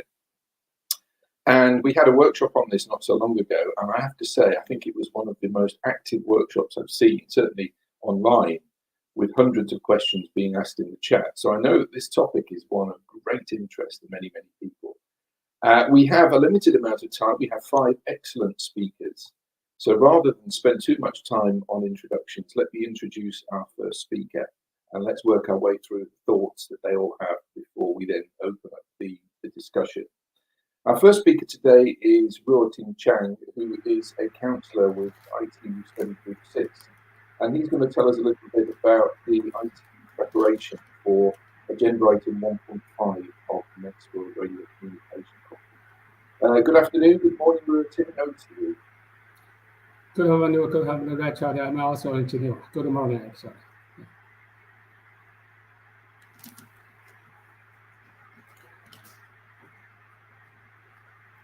Good morning, good afternoon to you all. It's my pleasure to join today's meeting.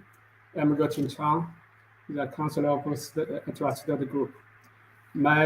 This is my meeting, my email. I could go through this address. I'm so sorry. Let's start. Lastly, yes, in terms of radio location in UHF band, probably is one of the most complicated one in the Article 5 for radio regulation.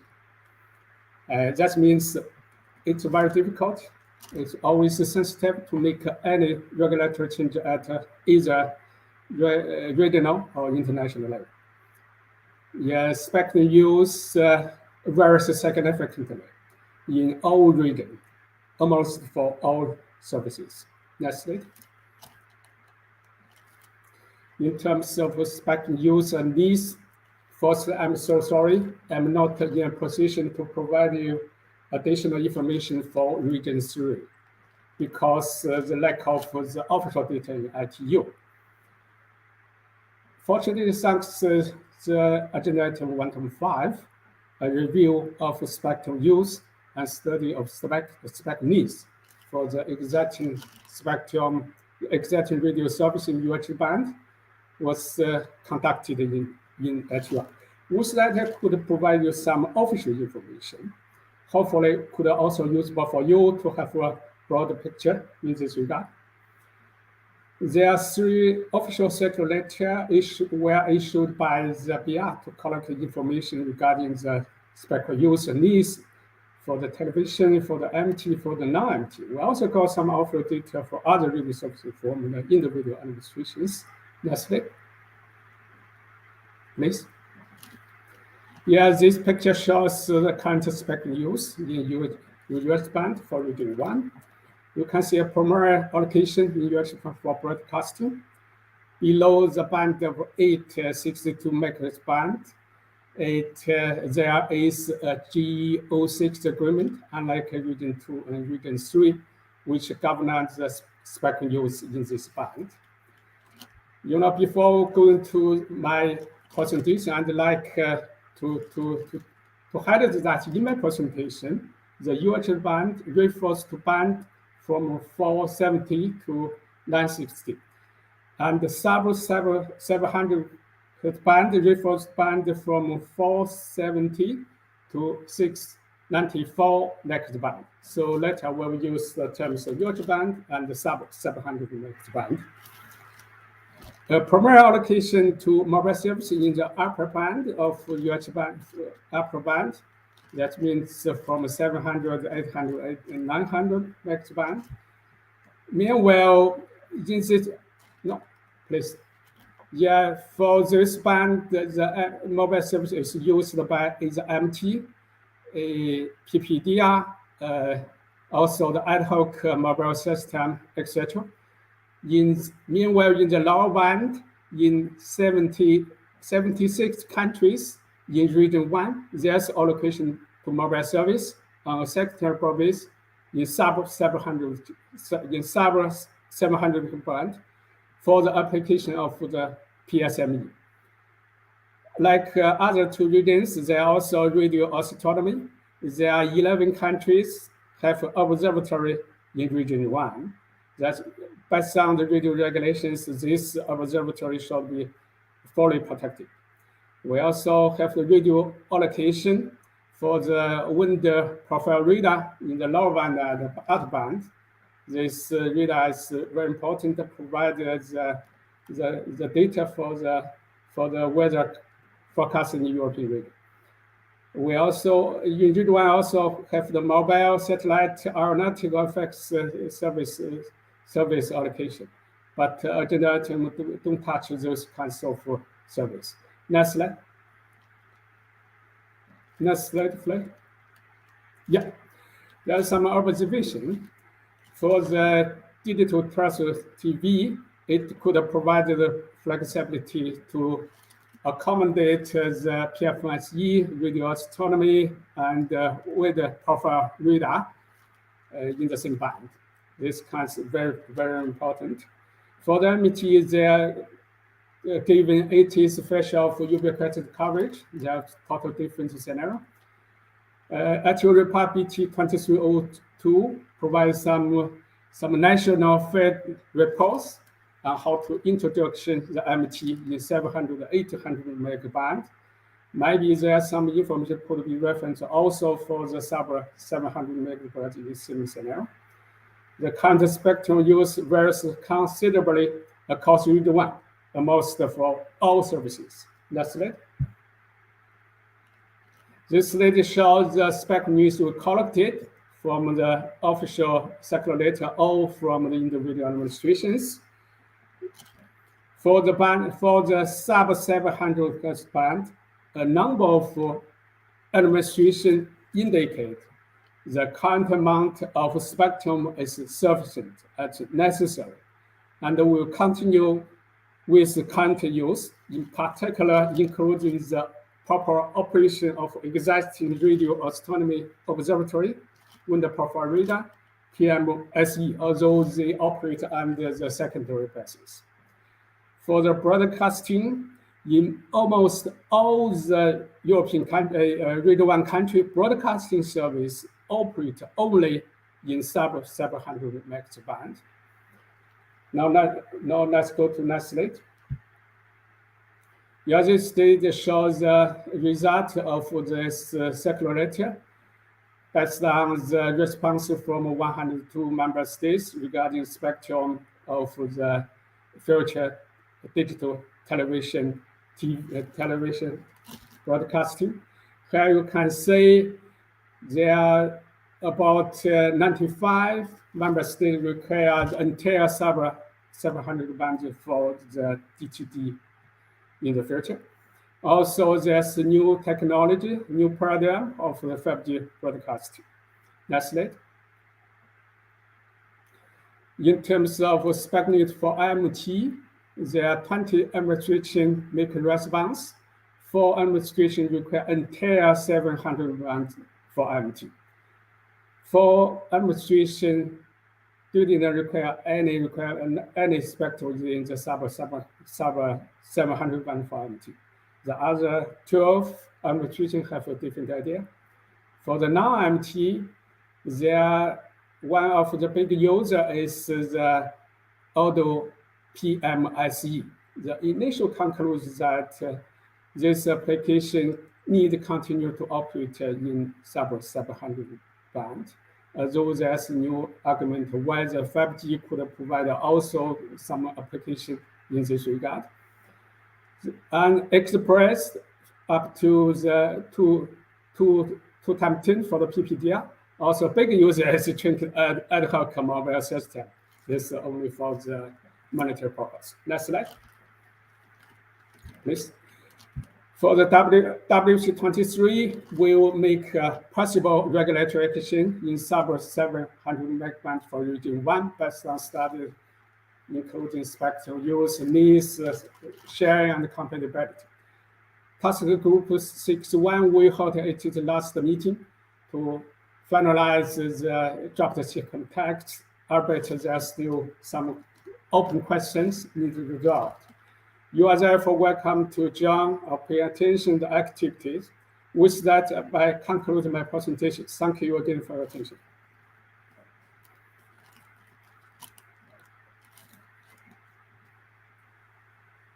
Thank you, Ruote. And I think that sets the framework very well for the continuing discussions. And possibly to many people, there was an unawareness that the UHF band is not just television and mobile, but there's so much else going on in there. So let's move on to Stefan Zahler, who is the co-founder and CEO of Colliago Consulting. Stefan's done some work for the GSMA and he's going to talk about some of that and the need for sub-1 gigahertz spectrum for 5G. Stefan, good morning. And over to Good you. morning, Richard. So, bring up my slides. Yes, so I'm going to talk about the benefits of additional sub-1 gigahertz spectrum to deliver the vision of 5G. So, next slide, please. So just to remind ourselves that the difference between 5G and previous generations is really the focus on the user experience data rate, i.e. speed, and area traffic capacity. So what operators need to deliver is speed coverage. So it's not so much about volume of data, but it's about the user experienced data rate. And in this context, we also need spectrum in low bands. Next slide, please. This slide, some of you may have seen before. Operators need a portfolio of spectrum to support different traffic densities. So area traffic capacity is everything, but then there's also the issue of cost and penetrating deep indoors, both in urban and rural areas. And so what I'm going to talk about is the 600 to 900 megahertz that is already used for mobile in many regions. Next slide, please. One of the problems with 5G is that we have this enormous growth in traffic. And when you look at the spectrum that is being brought on stream, for example, the C band and other bands, there's plenty of spectrum in the mid band, but there's very little spectrum at sub-1 gigahertz. When you look at it, you say, well, 17% of the spectrum only in sub-1 gigahertz. You might say that's fine, given the amount of traffic that's carried. But when you consider that you can deploy a higher order of MIMO on mid-bands, for example, you can deploy 8 by 8 or 16 by 16 or 64 by 64, even higher in the C-band, 128 by 128, whereas the maximum for low band is 4 by 4. When you then look at the share of capacity after taking account of the impact of MIMO, you'll find that sub-1 gigahertz spectrum only has 2% of the capacity. And then you compare that with the traffic, and you'll find that typically 10% of the traffic in urban areas is carried by sub-1 gigahertz spectrum. So you can see that mismatch of available capacity and the traffic that needs to be carried. Next slide, please. And there is a direct relationship between the amount of spectrum and the user experience speed, downlink and uplink. And in APAC, typically 160 megahertz of sub-1 gigahertz spectrum is available, of which 80 is a downlink. So if you were to make an additional 2 by 40 megahertz available, which is indeed the proposal that APT has adopted and standardization work has commenced. So if you added an additional 40 megahertz downlink to the 80 megahertz that already exists, that could boost speed by roughly 50%. Next slide, please. So there is, of course, a trade-off between the number of sites that need to be built in rural areas and spectrum. First of all, how about delivering performance in an area where there's existing coverage? You can simply deploy the additional spectrum on the existing site grid, so you don't have to build any additional sites, but you get that performance uplift. The other scenario is hitherto uncovered area. If you're designing to a performance target, that is speed at the cell edge, then the intersite distance, if you've got more spectrum available at sub-1 gigahertz, can be far greater. So again, that's cost savings, which is of course very important in the context of meeting coverage obligations and keeping costs low, which translates into lower consumer prices and better affordability. Next slide, please. And the problem of the lack of sub-1 gigahertz spectrum is clearly illustrated when you look at the data speeds of devices that are served by low band. You can see the speed experience, and this is from real measurements in cities in Europe. It's 81% lower for those devices that see only the low bands because they're deep indoors or other hard to reach places, and similarly for the uplink. Next slide, please. Here's another data point. This is from EE, an operator in the UK, looking at 800 megahertz spectrum. And what you can see that in the congested hours, so if you have a lot of traffic, the way speed is affected, for those devices that only see where 800 is used for less than 50% of the coverage, you have a performance degradation, and that is even worse in rural. So it also shows that there is this lack of capacity in sub-1 gigahertz. Next slide, please. So this is a simple calculation for a greenfield coverage. So let's say the regulator thinks of meeting or designing a coverage obligation to uncovered areas. And if you have additional spectrum, here we have a typical operator who has 2x10 in 900, 2x10 in 850, and 2x10 in 700. If additional spectrum is being made available to that operators, they can increase the cell area, i.e. increase the intersite distance, which of course results in a cost reduction. So coverage obligations can be met more easily. And where coverage is subsidized, this means lower subsidies. Next slide, please. So in summary then, the benefits of additional sub-1 gigahertz spectrum for 5G mobile are substantial, particularly in the APAC region. So you can reduce the cost of extending coverage to rural populations by 33%. That improves digital equality at speeds in rural areas. You also have a business case for 5G FWA to isolated rural houses. I'm not suggesting that sub-1 gigahertz spectrum can be used as a capacity band for whole villages, but clearly for isolated rural houses. And then there's, of course, the growing area of smart agriculture, precision farming, which in the context of the food scarcity we're experiencing now is absolutely key. And then in urban areas, you get a 50% improvement in indoor speeds, and that also applies to small town and villages.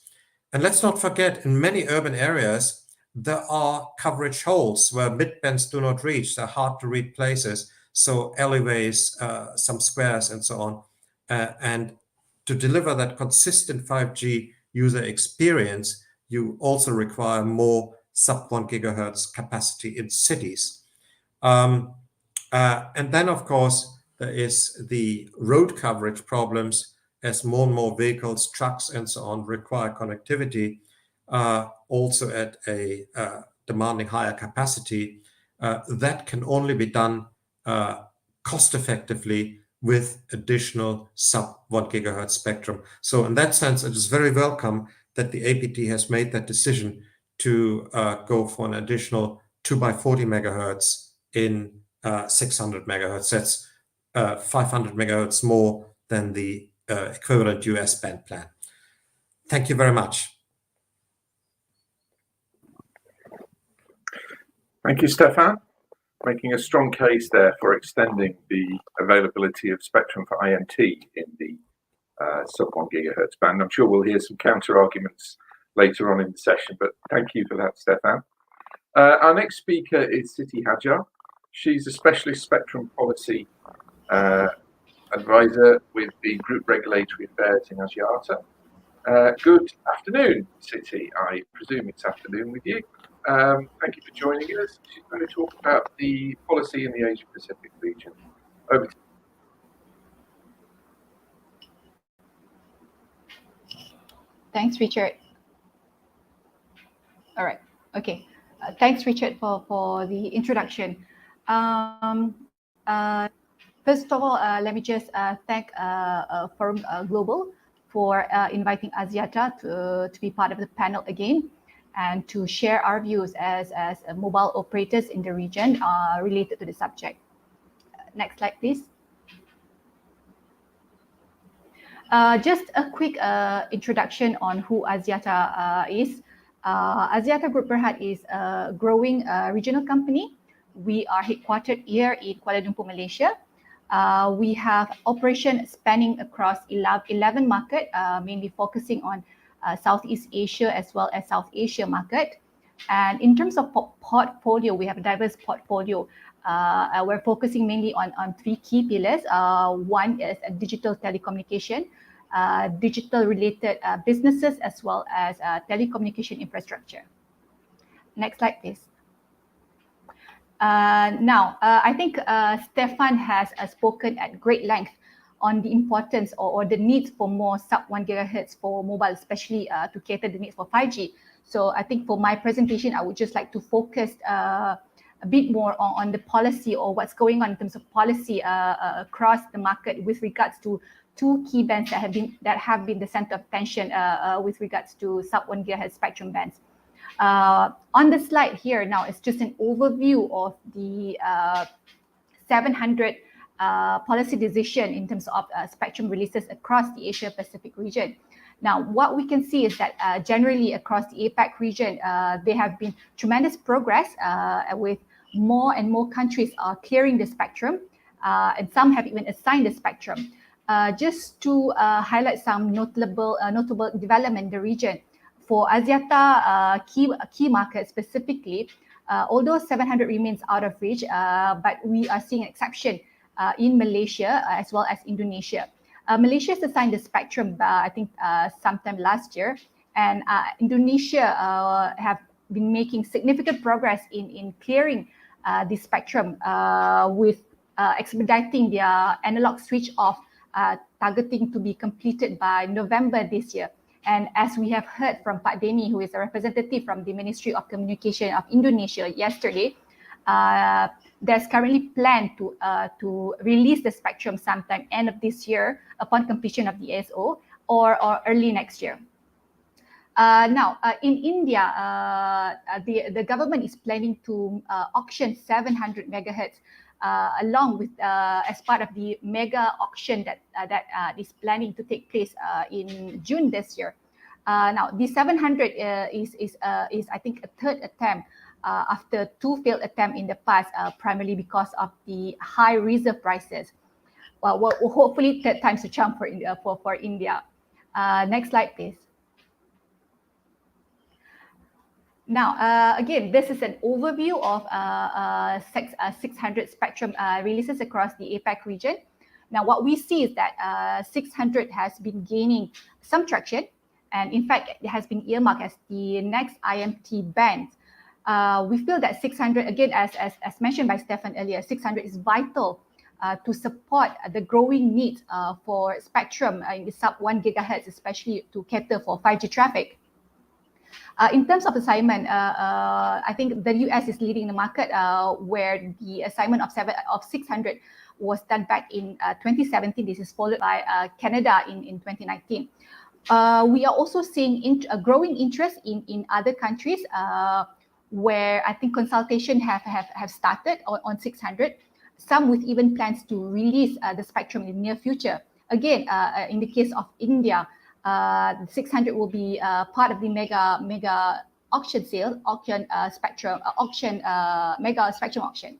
Now, New Zealand had identified the band for 5G candidate bands, whereas I think Vietnam is planning to make 600 available after 2028, given the current use of DTTV. I think that's until 2028. Now, again, at APG level, the APT Wireless Group in March recently has approved a new APT 600 band plan, which opens up an additional 80 megahertz of additional spectrum. Now, this is 10 megahertz or more spectrum than the 600 US band plan. Now, I think the band plan for 600 was designed to be a natural extension of the APT 700. I think with this, it is hopeful that in terms of adoption, this is not just within the APT region, but for other regions to consider adopting similar plans, or if not, aligning themselves to APT 600 as what they've done with APT 700. And I think by this will pave the way for wider spectrum harmonization across the region, which again will be the prerequisite to drive the economy of scale for cheaper devices and equipment. Next slide, please. Now, apologies in advance. The data is about a year old now, but I think it is fair to expect that with the current development and development in the past year, as well as the future outlook on the low bands I mentioned earlier, there is high potential for this band to be mainstream. In fact, 700 is already a mainstream band, and I feel that the device support will only continue to grow from here. Now, in terms of priority, I feel that between 700 and 600, there is an urgency to release 700 as soon as possible. Keep in mind that this band has been an IMT band for, I think, more than 10 years. And to also keep in mind that the value of spectrum can only be extracted when it is being put to use. Now, understand that the challenges that come with releasing of 700 megahertz, because mainly due to the incumbency issue. But I think if you had gone through that experience with 700 once, hopefully it will help. You would know what are the pinpoints, what are the strategies, what are the policies that need to be put in place, or the campaigns and all of that sort. So with this experience, I think it will help a lot in planning, especially for the government, in planning for a more effective and holistic 600 releases in the future. So with that, I think over to you, Richard.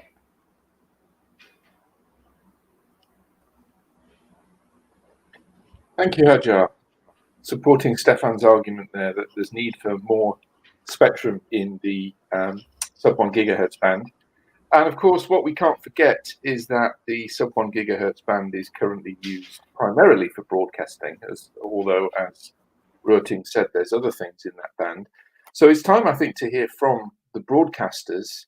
And to do that, we have Amal Punchiewa, who is a consultant and advisor with the Asia Pacific Institute for Broadcasting Development. And Amal's going to talk to us about the broadcasting use of the sub-700 megahertz spectrum and the status of digital switchover. Good afternoon to you, Amal, and over to you. Morning, Richard. Thank you. Thanks, Richard. And first of all, I would like to thank Global Forum for inviting AIBD, Asia Pacific Institute for Broadcasting Development, and for me to present at this 8th Asia Pacific Spectrum Management Conference. So, like I have spoke in the previous two conferences online, and also I have spoken before face-to-face in these conferences, the value of broadcasting. So in my few minutes, it's a very short time that I have to tell the argument for the broadcasting, because as you would remember, in this session we are talking about sub-1 gigahertz and also about the existing users, incumbent users. So the broadcasting has been using this spectrum for quite a long time, as Routing indicated, between 470 and 960 megahertz. And in the Asia Pacific, not only that, some of the countries have been using also some of the UHF band when they are doing analog broadcasting. But when we started introducing the digital television broadcasting, they had to do what's called a simulcast. So they used, again, a vacant part of that allocated spectrum to do that. And then only few countries in our region has done the analog switch off. Because if you look at many speakers, including even in this session, talk a lot about the other regions. But as mentioned by many speakers once again in all other sessions, including the chairman of APT, that this is a very challenging region where the region is heavily diverse with respect to its technology advancement, economic, other cultural, political, economical conditions.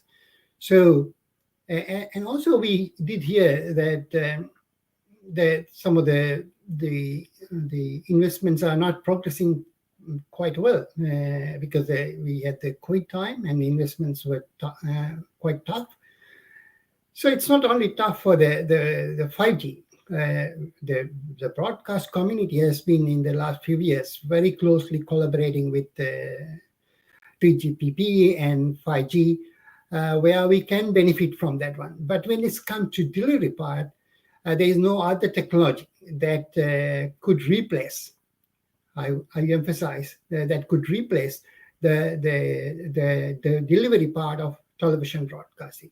So this is what one of my former collaborators, Elena, mentioned yesterday, and Routing also mentioned about the study that has been done in the Region 1. Unfortunately, we committed co-primary, so that's why the mobile is keep on asking the spectrum to be released for mobile broadcasting. We do not dispute that possibly the 5G vision require low frequencies in the low band, in the sub 1 gigahertz band, but that need not to be at the cost of the broadcasting. That cannot happen at all, because the broadcasting also has done tremendous contribution in dollar terms, because we are today not just measuring things on dollar terms, because if you put in dollar terms also, the free TV in Australia has done a study, and the free TV, that's a commercial TV, they're making tremendous contribution to the Australian economy, over 2 billion in the process, and then another 4 billion in other forms, and then providing large number of jobs for people. So if the broadcasting to switch off, all these people will go home, and then the contribution will stop. So this will not happen, because by Article 19 of the UN Convention, because most of the countries have signed with the UN, there is a right for people to access information. So that spectrum that is required for 5G in the sub-gigahertz has to come from the already that they are already processing. So there are like cases that you could learn from our region itself, because now they are slowly switching off 2G, 3G. So that can be used to provide that 5G vision with that one, and that should not come at the cost of switching off the broadcasting. And then in countries like New Zealand, we only have now between the 500 megahertz to 600 megahertz, only that 100 megahertz, which totally occupy the DTET, and there is no other band even to introduce some other advanced technology that is required. So I will wrap up my my short presentation asking a question from all of you, looking at what the tremendous the service that broadcasting has done. So this is like if broadcasters have to move to another frequency band or to another technology, there's no place to do that. So it's like we have to build a very high sophisticated hospital for future health needs. We need to break that, destroy that, and then need to wait without any services for years until come up with that services. So the every especially the existing and incumbent the service operators need to be respected, and possibly that need to continue. And then we have given more than 80% of some of our spectrum back to mobile. So with that, I look forward to the discussion that we have, and then I'll ask each one of you to like think on the lines that I mentioned. Thank you. Back to you, Richard. Thank you, Amal. Thank you for that interesting discussion of the importance of broadcasting in the Pacific region and the status of broadcasting as it is at the moment. We have one more speaker, and that's Andreas Wilczek, who's the head of Spectrum Innovation at Sennheiser. Sennheiser, of course, manufacturing the microphones, possibly even the ones that you can see being used in the hall to take questions from the floor. So a very important use of the spectrum. And Andreas is going to tell us why, in particular, this UHF piece of the spectrum is so important for PMSE users. So Andreas, over to you. Yeah, thank you very much. Can you bring up the slides, please?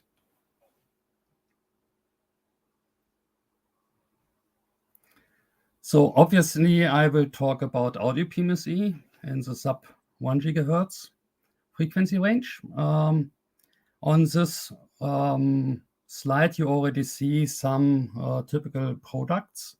And so let's look into what program making and special events are. They are also called in the ITU service ancillary to broadcasting and program making. So PMSE covers all wireless equipment used for audio, video, and effects, and service links with the different domains, especially in broadcast, in theater, musicals, conferences like this wonderful Asian Pacific Spectrum Management Conference, and tour guiding. Next slide, please. So when you look to audio PMSE equipment, we basically have to distinguish between wireless microphones and wireless in-ear monitoring systems. Wireless microphones are used to capture basically your voice, instruments, and ambience of a room, while the wireless in-ear monitors are actually a tool for the artist so that he can perform on stage. So basically, he is getting his own singing or his own drums, when you have a drummer, to his ear. And this is where a very stringent latency requirement comes from, because an artist gets confused when he's basically hearing an echo. And the latency requirement for the turnaround latency is actually in the order of 4 milliseconds. So this classic audio PMSE wireless technology operates typically with 10 to 50 milliwatt transmit power with a bandwidth of 200 kilohertz for each wireless link, and multi-channel systems are actually formed by stacking units together. What is important to note is that analog technology delivered us 0 millisecond latency, but a moderate audio quality, while digital systems today deliver something around 2 to 3 milliseconds, but deliver the best audio quality. And when you look here to the numbers, how many audio channels per megahertz you can basically get, this improves over the time. And we also have nowadays in our systems density modes, which are compromising the quality of service of audio and thereby allow to put more audio channels. Yeah, but to be fair, we are at our limits regarding this technology. Next slide, please. This is why in the time frame of 1 to 2 years, we will introduce new systems which are employing broadband technology, especially in this multi-channel systems. So they are multi-channel by default. They will use OFDM TDD, TDMA with 6, 8, or 10 megahertz bandwidth. The whole system will occupy 10 to 15 milliwatt. We will have full remote control of all portables. And we will leave it to the sound engineer for each audio channel, what codec, what latency, what reliability range he would like to have, and we will integrate in-ear monitor and wireless microphones in this product. So we will have 2 to 8 audio channels per megahertz in the systems, and the latency can be fully controlled down to 1 millisecond, What is important to note is that when I refer here to latency, it's actually the application layer latency. It's not the layer 2, 3 latency you know from IMT 2020 or 5G. Yeah, so we are by a factor of 5 better than 5G is able to deliver in this regard. And another problem of 5G, so I was dealing with 5G since 2016, is actually the number of concurrent users you can have with ultra-reliable low latency. So actually, there is no additional value add in 5G for the audio PMSE industry currently. Yeah, it will not make anything better. So the global market is delivered through a standard, which is the EN 342. It's basically the baseline for the product developments. Audio PMSE specific technologies drive innovation in the pro audio field. Driving factors are audio performance, ease of use, and production workflows. Next slide, please. On this slide, I give you an overview of the audio PMSE tuning ranges in the sub 1 gigahertz. Obviously, the 470 to 694 megahertz is the audio PMSE core band in a global perspective. So from a Sennheiser perspective, we have 85% of our wireless pro audio portfolio in this frequency range. And this means that this is where the market demand is, because artists want to use their equipment globally. And our equipment is used in the creative and culture scene and contributes heavily to your income of a country, especially because this generates jobs in your country, because usually events are handled by local people and not by foreigners. Okay, next slide, please. So, of course, there are existing some audio PMSE tuning ranges above 1 gigahertz, but they cannot replace the 1 gigahertz, the sub 1 gigahertz frequency ranges, but help to handle the growing spectrum demands by audio PMSE use. Examples are 1350 megahertz to 1525 megahertz, or parts of it. This is also gaining some support globally by regulators and pro audio manufacturers like Sennheiser. Then there's this duplex gap of the 1.8 gigahertz range, which is harmonized in the European Union, but is also gaining more and more support in the Asian Pacific region. What is very clear is that these bands are not fully globally harmonized, as we are not benefiting there from the broadcasting service, which basically got harmonized frequency bands globally, where we can basically use as a secondary user the white spots locally. Nevertheless, some of these frequency ranges are available for indoor use. Others basically see, especially in the duplex gaps, interference coming from the adjacent usage by IMT. And I put here another nice photo where you have the stacked units of our product Sennheiser Evolution Wireless Digital, which has remote control by the mobile phone, which is actually using the Bluetooth connection to configure the devices. So this is the only use we currently have for the mobile phones in our portfolio, yeah, to provide a graphical user interface and then to bring wireless via Bluetooth. Next slide, please. So I thank you, and I'm ready to take the questions and to comment, of course, to other topics. Thank you, Andreas. Of course, we should also have speakers dealing with radio navigation, with wind profiling, and with all the other applications which working identify with these bands. So we've got a question on the floor already, but let's go straight to that.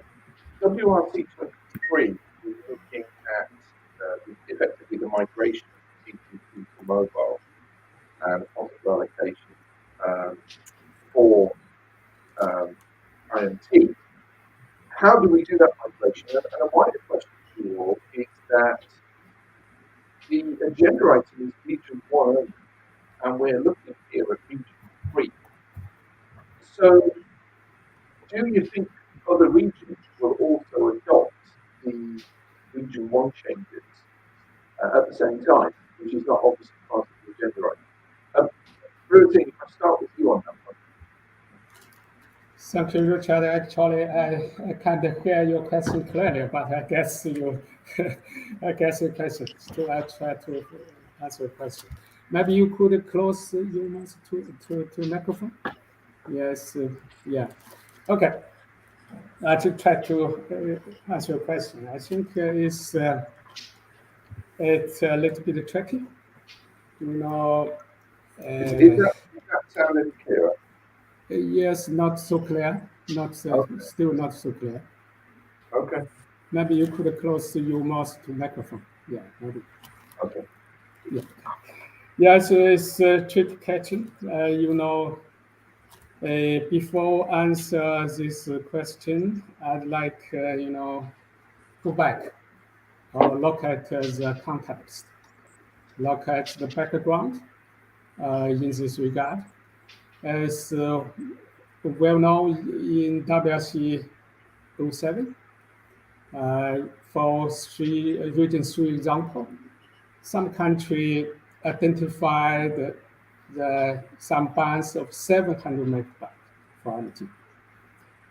In WRC 12, the region 1 country allocated the mobile service in 700 megabytes. In WRC 15, you know, some country in region 2 and the region 3 have already identified the sub 700 band or parts of them for the AMT. You know, I think this kinds of motivation why the WRC 15 established the preliminary draft agenda for the WRC 23 in this regard for region 1. In this sense, maybe you could understand that is region 3 and region 2 in this regard impact or driven, they have impact and drive the development of this agenda for region 1. So that's my understanding. From other side, actually, if you look at the situation when this agenda item was created, in the European countries, there's different consideration. There are different views. I think this agenda item and it is associated resolution 235. It's a result of a compromise. So if you look at the possible output, particularly look at the result to WS23 part of this resolution, it indicates WRC23 will take possible regulatory action as appropriate. In this regard, maybe you could say the objective of this agenda item is not so specific, at least. Someone might think it's broader, otherwise might think it's ambiguous, whatever you think from a different angle. So in any case, you know, we have a new opportunity to review the whole band of UHF, at least in region 1.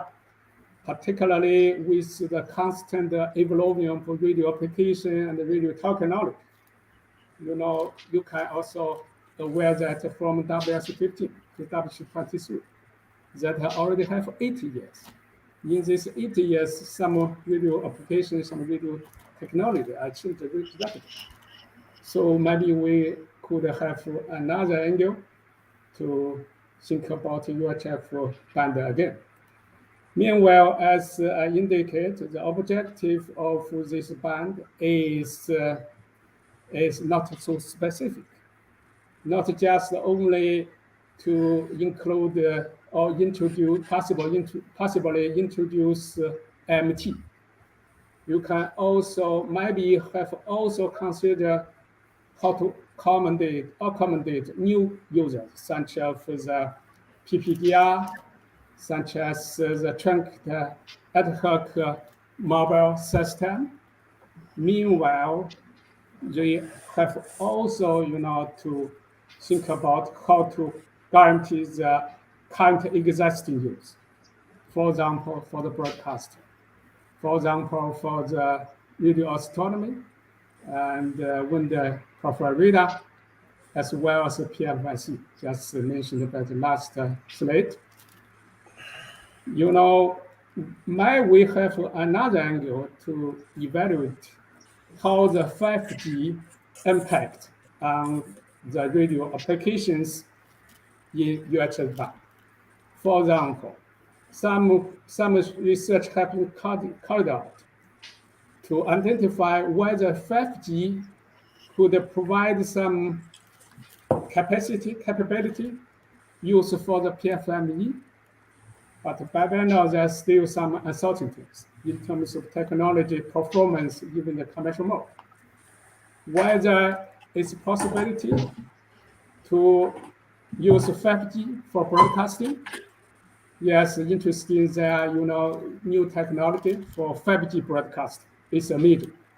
Either it's based on the 3GPP release 16 or release 17.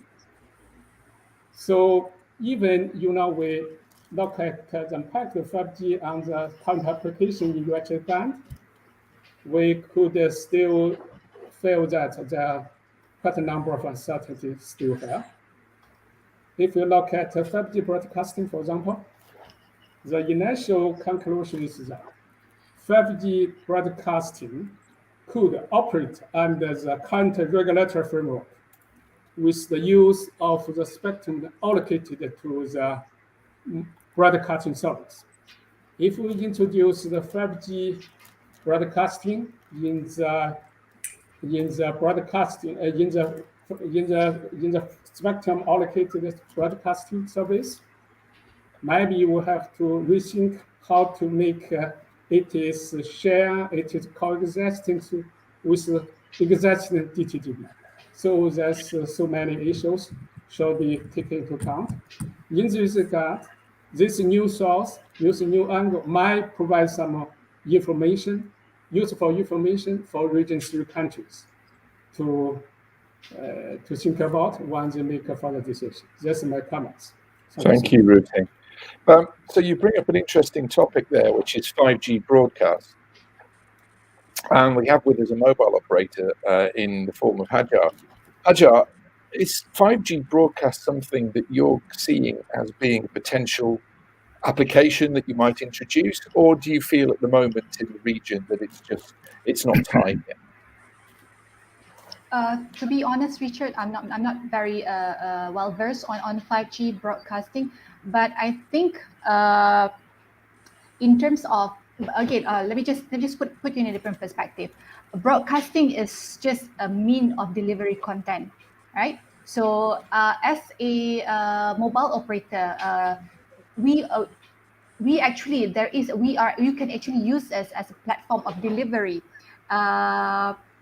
In fact, I think a big chunk of our network actually comes from video streaming.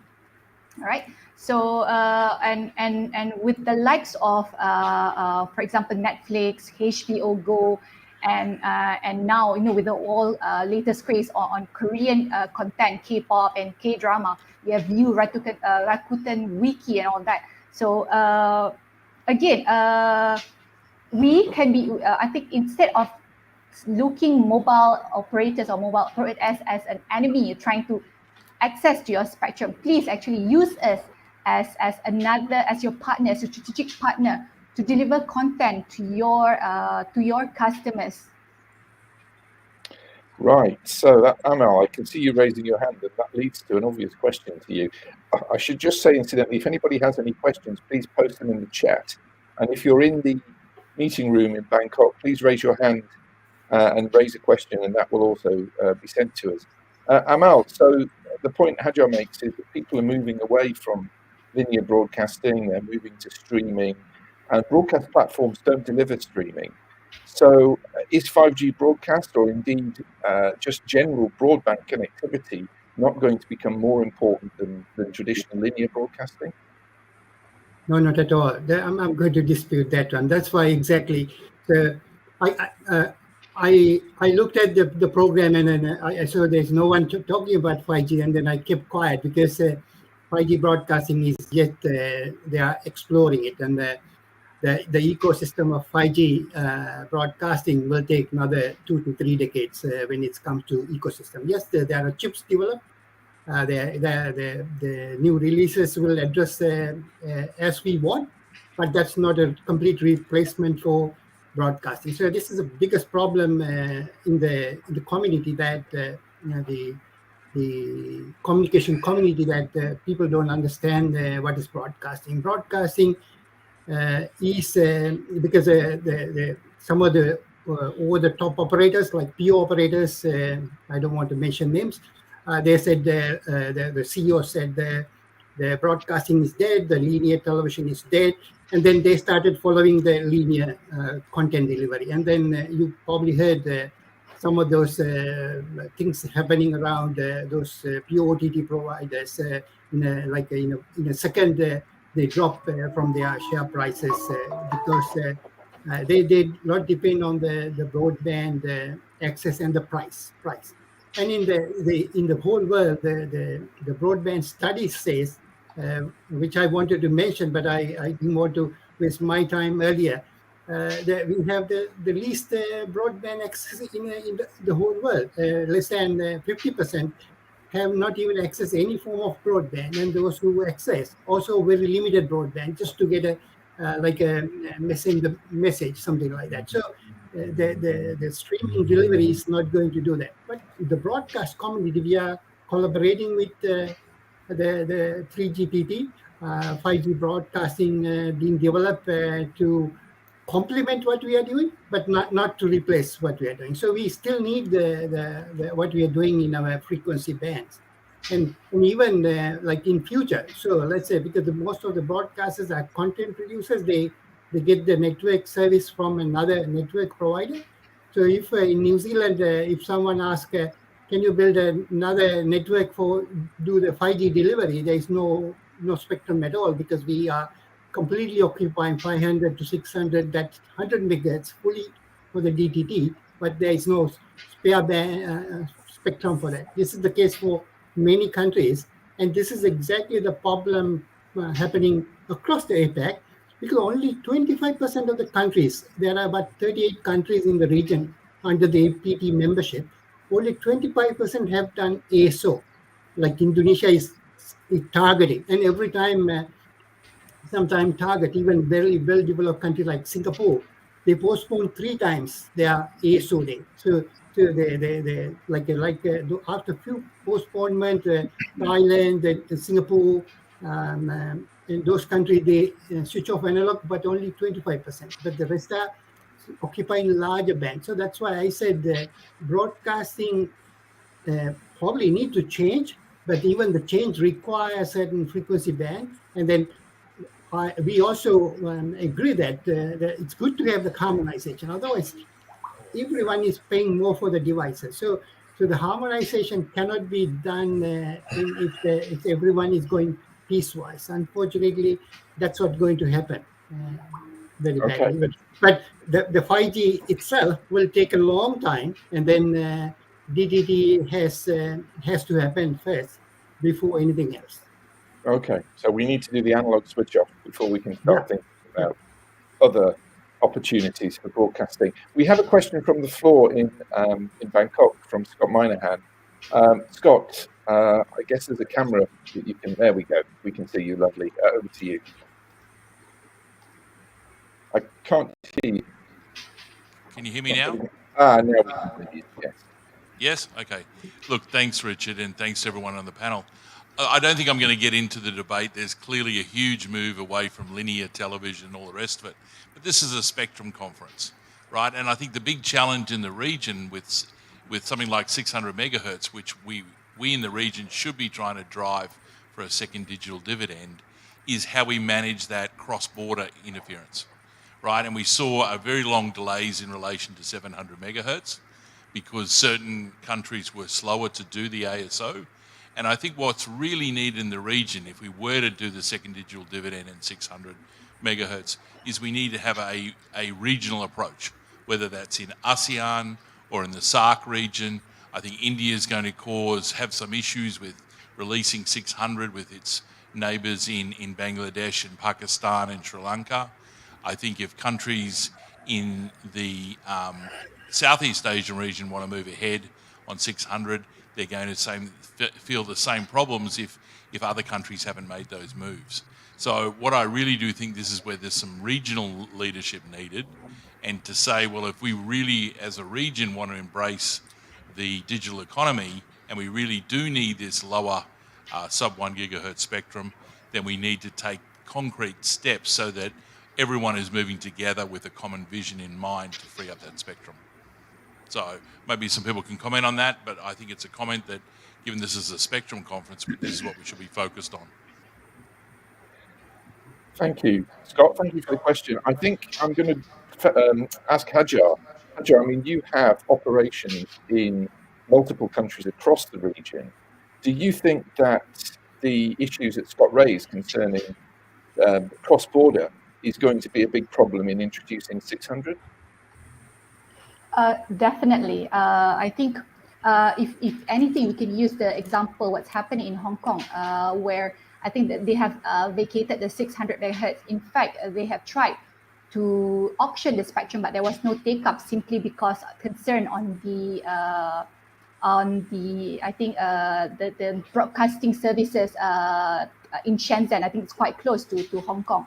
So yes, spectrum harmonization is a major issue, and I agree with Scott. There need to be a regional effort in trying to clear the band as soon as possible and making that band available for IMT. Stefan, if I could come to you, I mean, it's not just an Asia-Pacific issue, is it? I mean, even within Region 1, we have countries that use the UHF band in different ways. Do you have any thoughts on how this could be handled? Well, if you look at what's happening in Europe, we already saw that traditional broadcast has become a massive cost issue for TV channels. So, for example, in Switzerland, the decision to turn off broadcast by the Swiss broadcaster was purely a financial decision because there weren't enough eyeballs to watch traditional broadcast. Similar things are happening in Belgium, where channels are considering to go off the high power, high tower model because the cost per eyeball of delivery is too high. And at a recent conference, broadcast conference in the UK, international conference, it was the broadcasters themselves who said, we can't see much of a role for traditional TV distribution beyond 2030. And indeed, the protection of television in that band in Europe ends in 2030, I believe. At least in Germany, there's no more legal protection for that.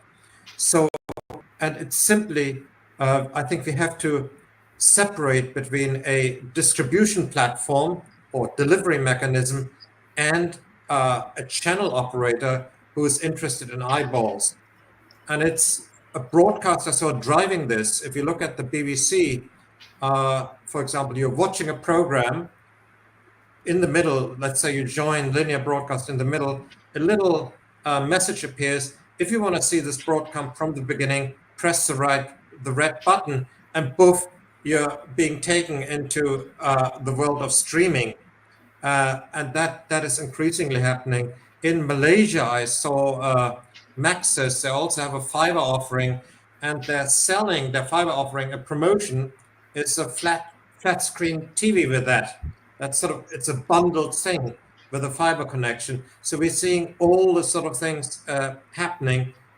Yes, it's not for the next 5 years, but I mean, in the 25 to 2030 timeframe, for sure, we'll see that move. So we're coming towards the end of the session now. We've a few minutes left. The question's come up for you, Andreas, which is if there is an intention to use more of the UHF band for IMT, and this question is from Keenan Fang, what do you think, how effectively would the microphone, the PMSE community respond? And what kind of technologies might you be able to use which would allow you to continue within the limited amount of spectrum? So first of all, we don't have any intention to do a technology replacement.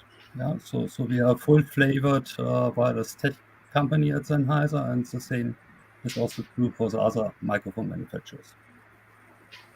Actually, what does a technology need to deliver? It at least needs to deliver the performance what the current technologies have. And this is simply not the case for 5G, specified by 3GPP. ETSI-DECT 2020 is coming closer to this. This is another 5G technology recently adopted by ITUR for IMT 2020, which especially delivers the anywhere at any time by anyone use. So no dependency on infrastructure. And this is another problem we have actually with, let's say, the public 5G networks. They only exist where they have infrastructure, and especially the ultra-reliable low latency use cases are not existing in the moment. They are existing in the lab. They are not existing in the commercial networks. Another problem is each 5G network deployed is totally different from the other. There's no standardization between the schedulers, for example. Yeah, so our customers, if they go from country to country, they would see different 5G networks, different capabilities. This is why if 5G can play a role, it will be the private 5G. And when we have private 5G networks, they of course need spectrum, yeah, for these private deployments. And then we are actually not winning anything. So where is the value add coming from 5G in this game? Yeah, and this wireless multi-channel audio systems, this is a technology fully tailored to the needs of our customers, delivering value adds to the customers. So I don't care about data rates. I care about latency, reliability, and ease of deployment. I don't want to negotiate with a lot of mobile network operators worldwide in order to serve our customers. And I also want to put our customers not into the place that they have to negotiate with mobile network operators. Stefan, I can see you nodding and smiling at many of the comments there. We've a minute or so left. Did you want to add anything? No, I think these are very valid points. And so it's not so much, I think, the television that's the problem, but it's because clearly there's an alternative delivery mechanism, but it seems to be the microphones that is the problem. But we have to think in the 2025 to 2030 timeframe, and a lot can happen. So as Hadja pointed out, some Asian or many Asian countries under 700 has been standardized 10 years ago, and still it isn't assigned in a lot of markets. So I think we can perhaps relax a little bit, and some countries you do it earlier and others later. I like the idea of relaxing a little bit and taking a bit of heat off everybody. Andreas, very, very quickly, I saw you put your hand up, but we're really out.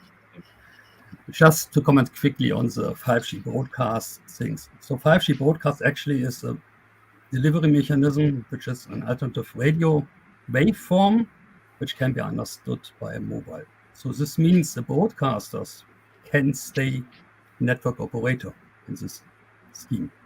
And there's no regulatory change for introducing this required. Or what you need to introduce it is investment, of course, and of course still the spectrum. Yeah, and we are carefully tracking everything around it. And device availability as well, the availability of the technology in handsets. Yes. Look, we're out of time. Thank you very much to the panel for your contributions. I hope everybody's enjoyed the session. And I'm sure we could have continued like with all of these topics for many hours to come. Thank you to Forum Europe. Thank you to the ITU and APT for putting the conference together. And thank you for everybody that's been listening, participating, sending questions and hearing the messages. So thank you to everybody, to the speakers, and Dan, back to you. Thank you, and thank you to you, Richard, as well. So yeah, really do appreciate your moderation there, and obviously to all of our panelists. So another really interesting session. So thank you all, and very much hope that you're all able to maybe join us in person for next year's event. So really do appreciate that. Okay, so we're a little bit late for lunch. I'm sure everyone's hungry here. So we now are going to break for lunch. So we're going to be breaking now. Lunch again for everybody here is down in the reception area, the restaurant down on the ground floor of the hotel. And then I'd ask you all to be back here at around about 2:30, please, so in about 45 minutes. And we're going to have our final two sessions of the day. Session 10, which is going to be looking at beyond 5G and looking at the road towards 6G. And then we're finishing off with some Spectrum shorts looking at fixed wireless access and backhaul services. So that's all still to come, but for now, enjoy lunch, and we'll see you all back here at 2:30. Thanks, everyone.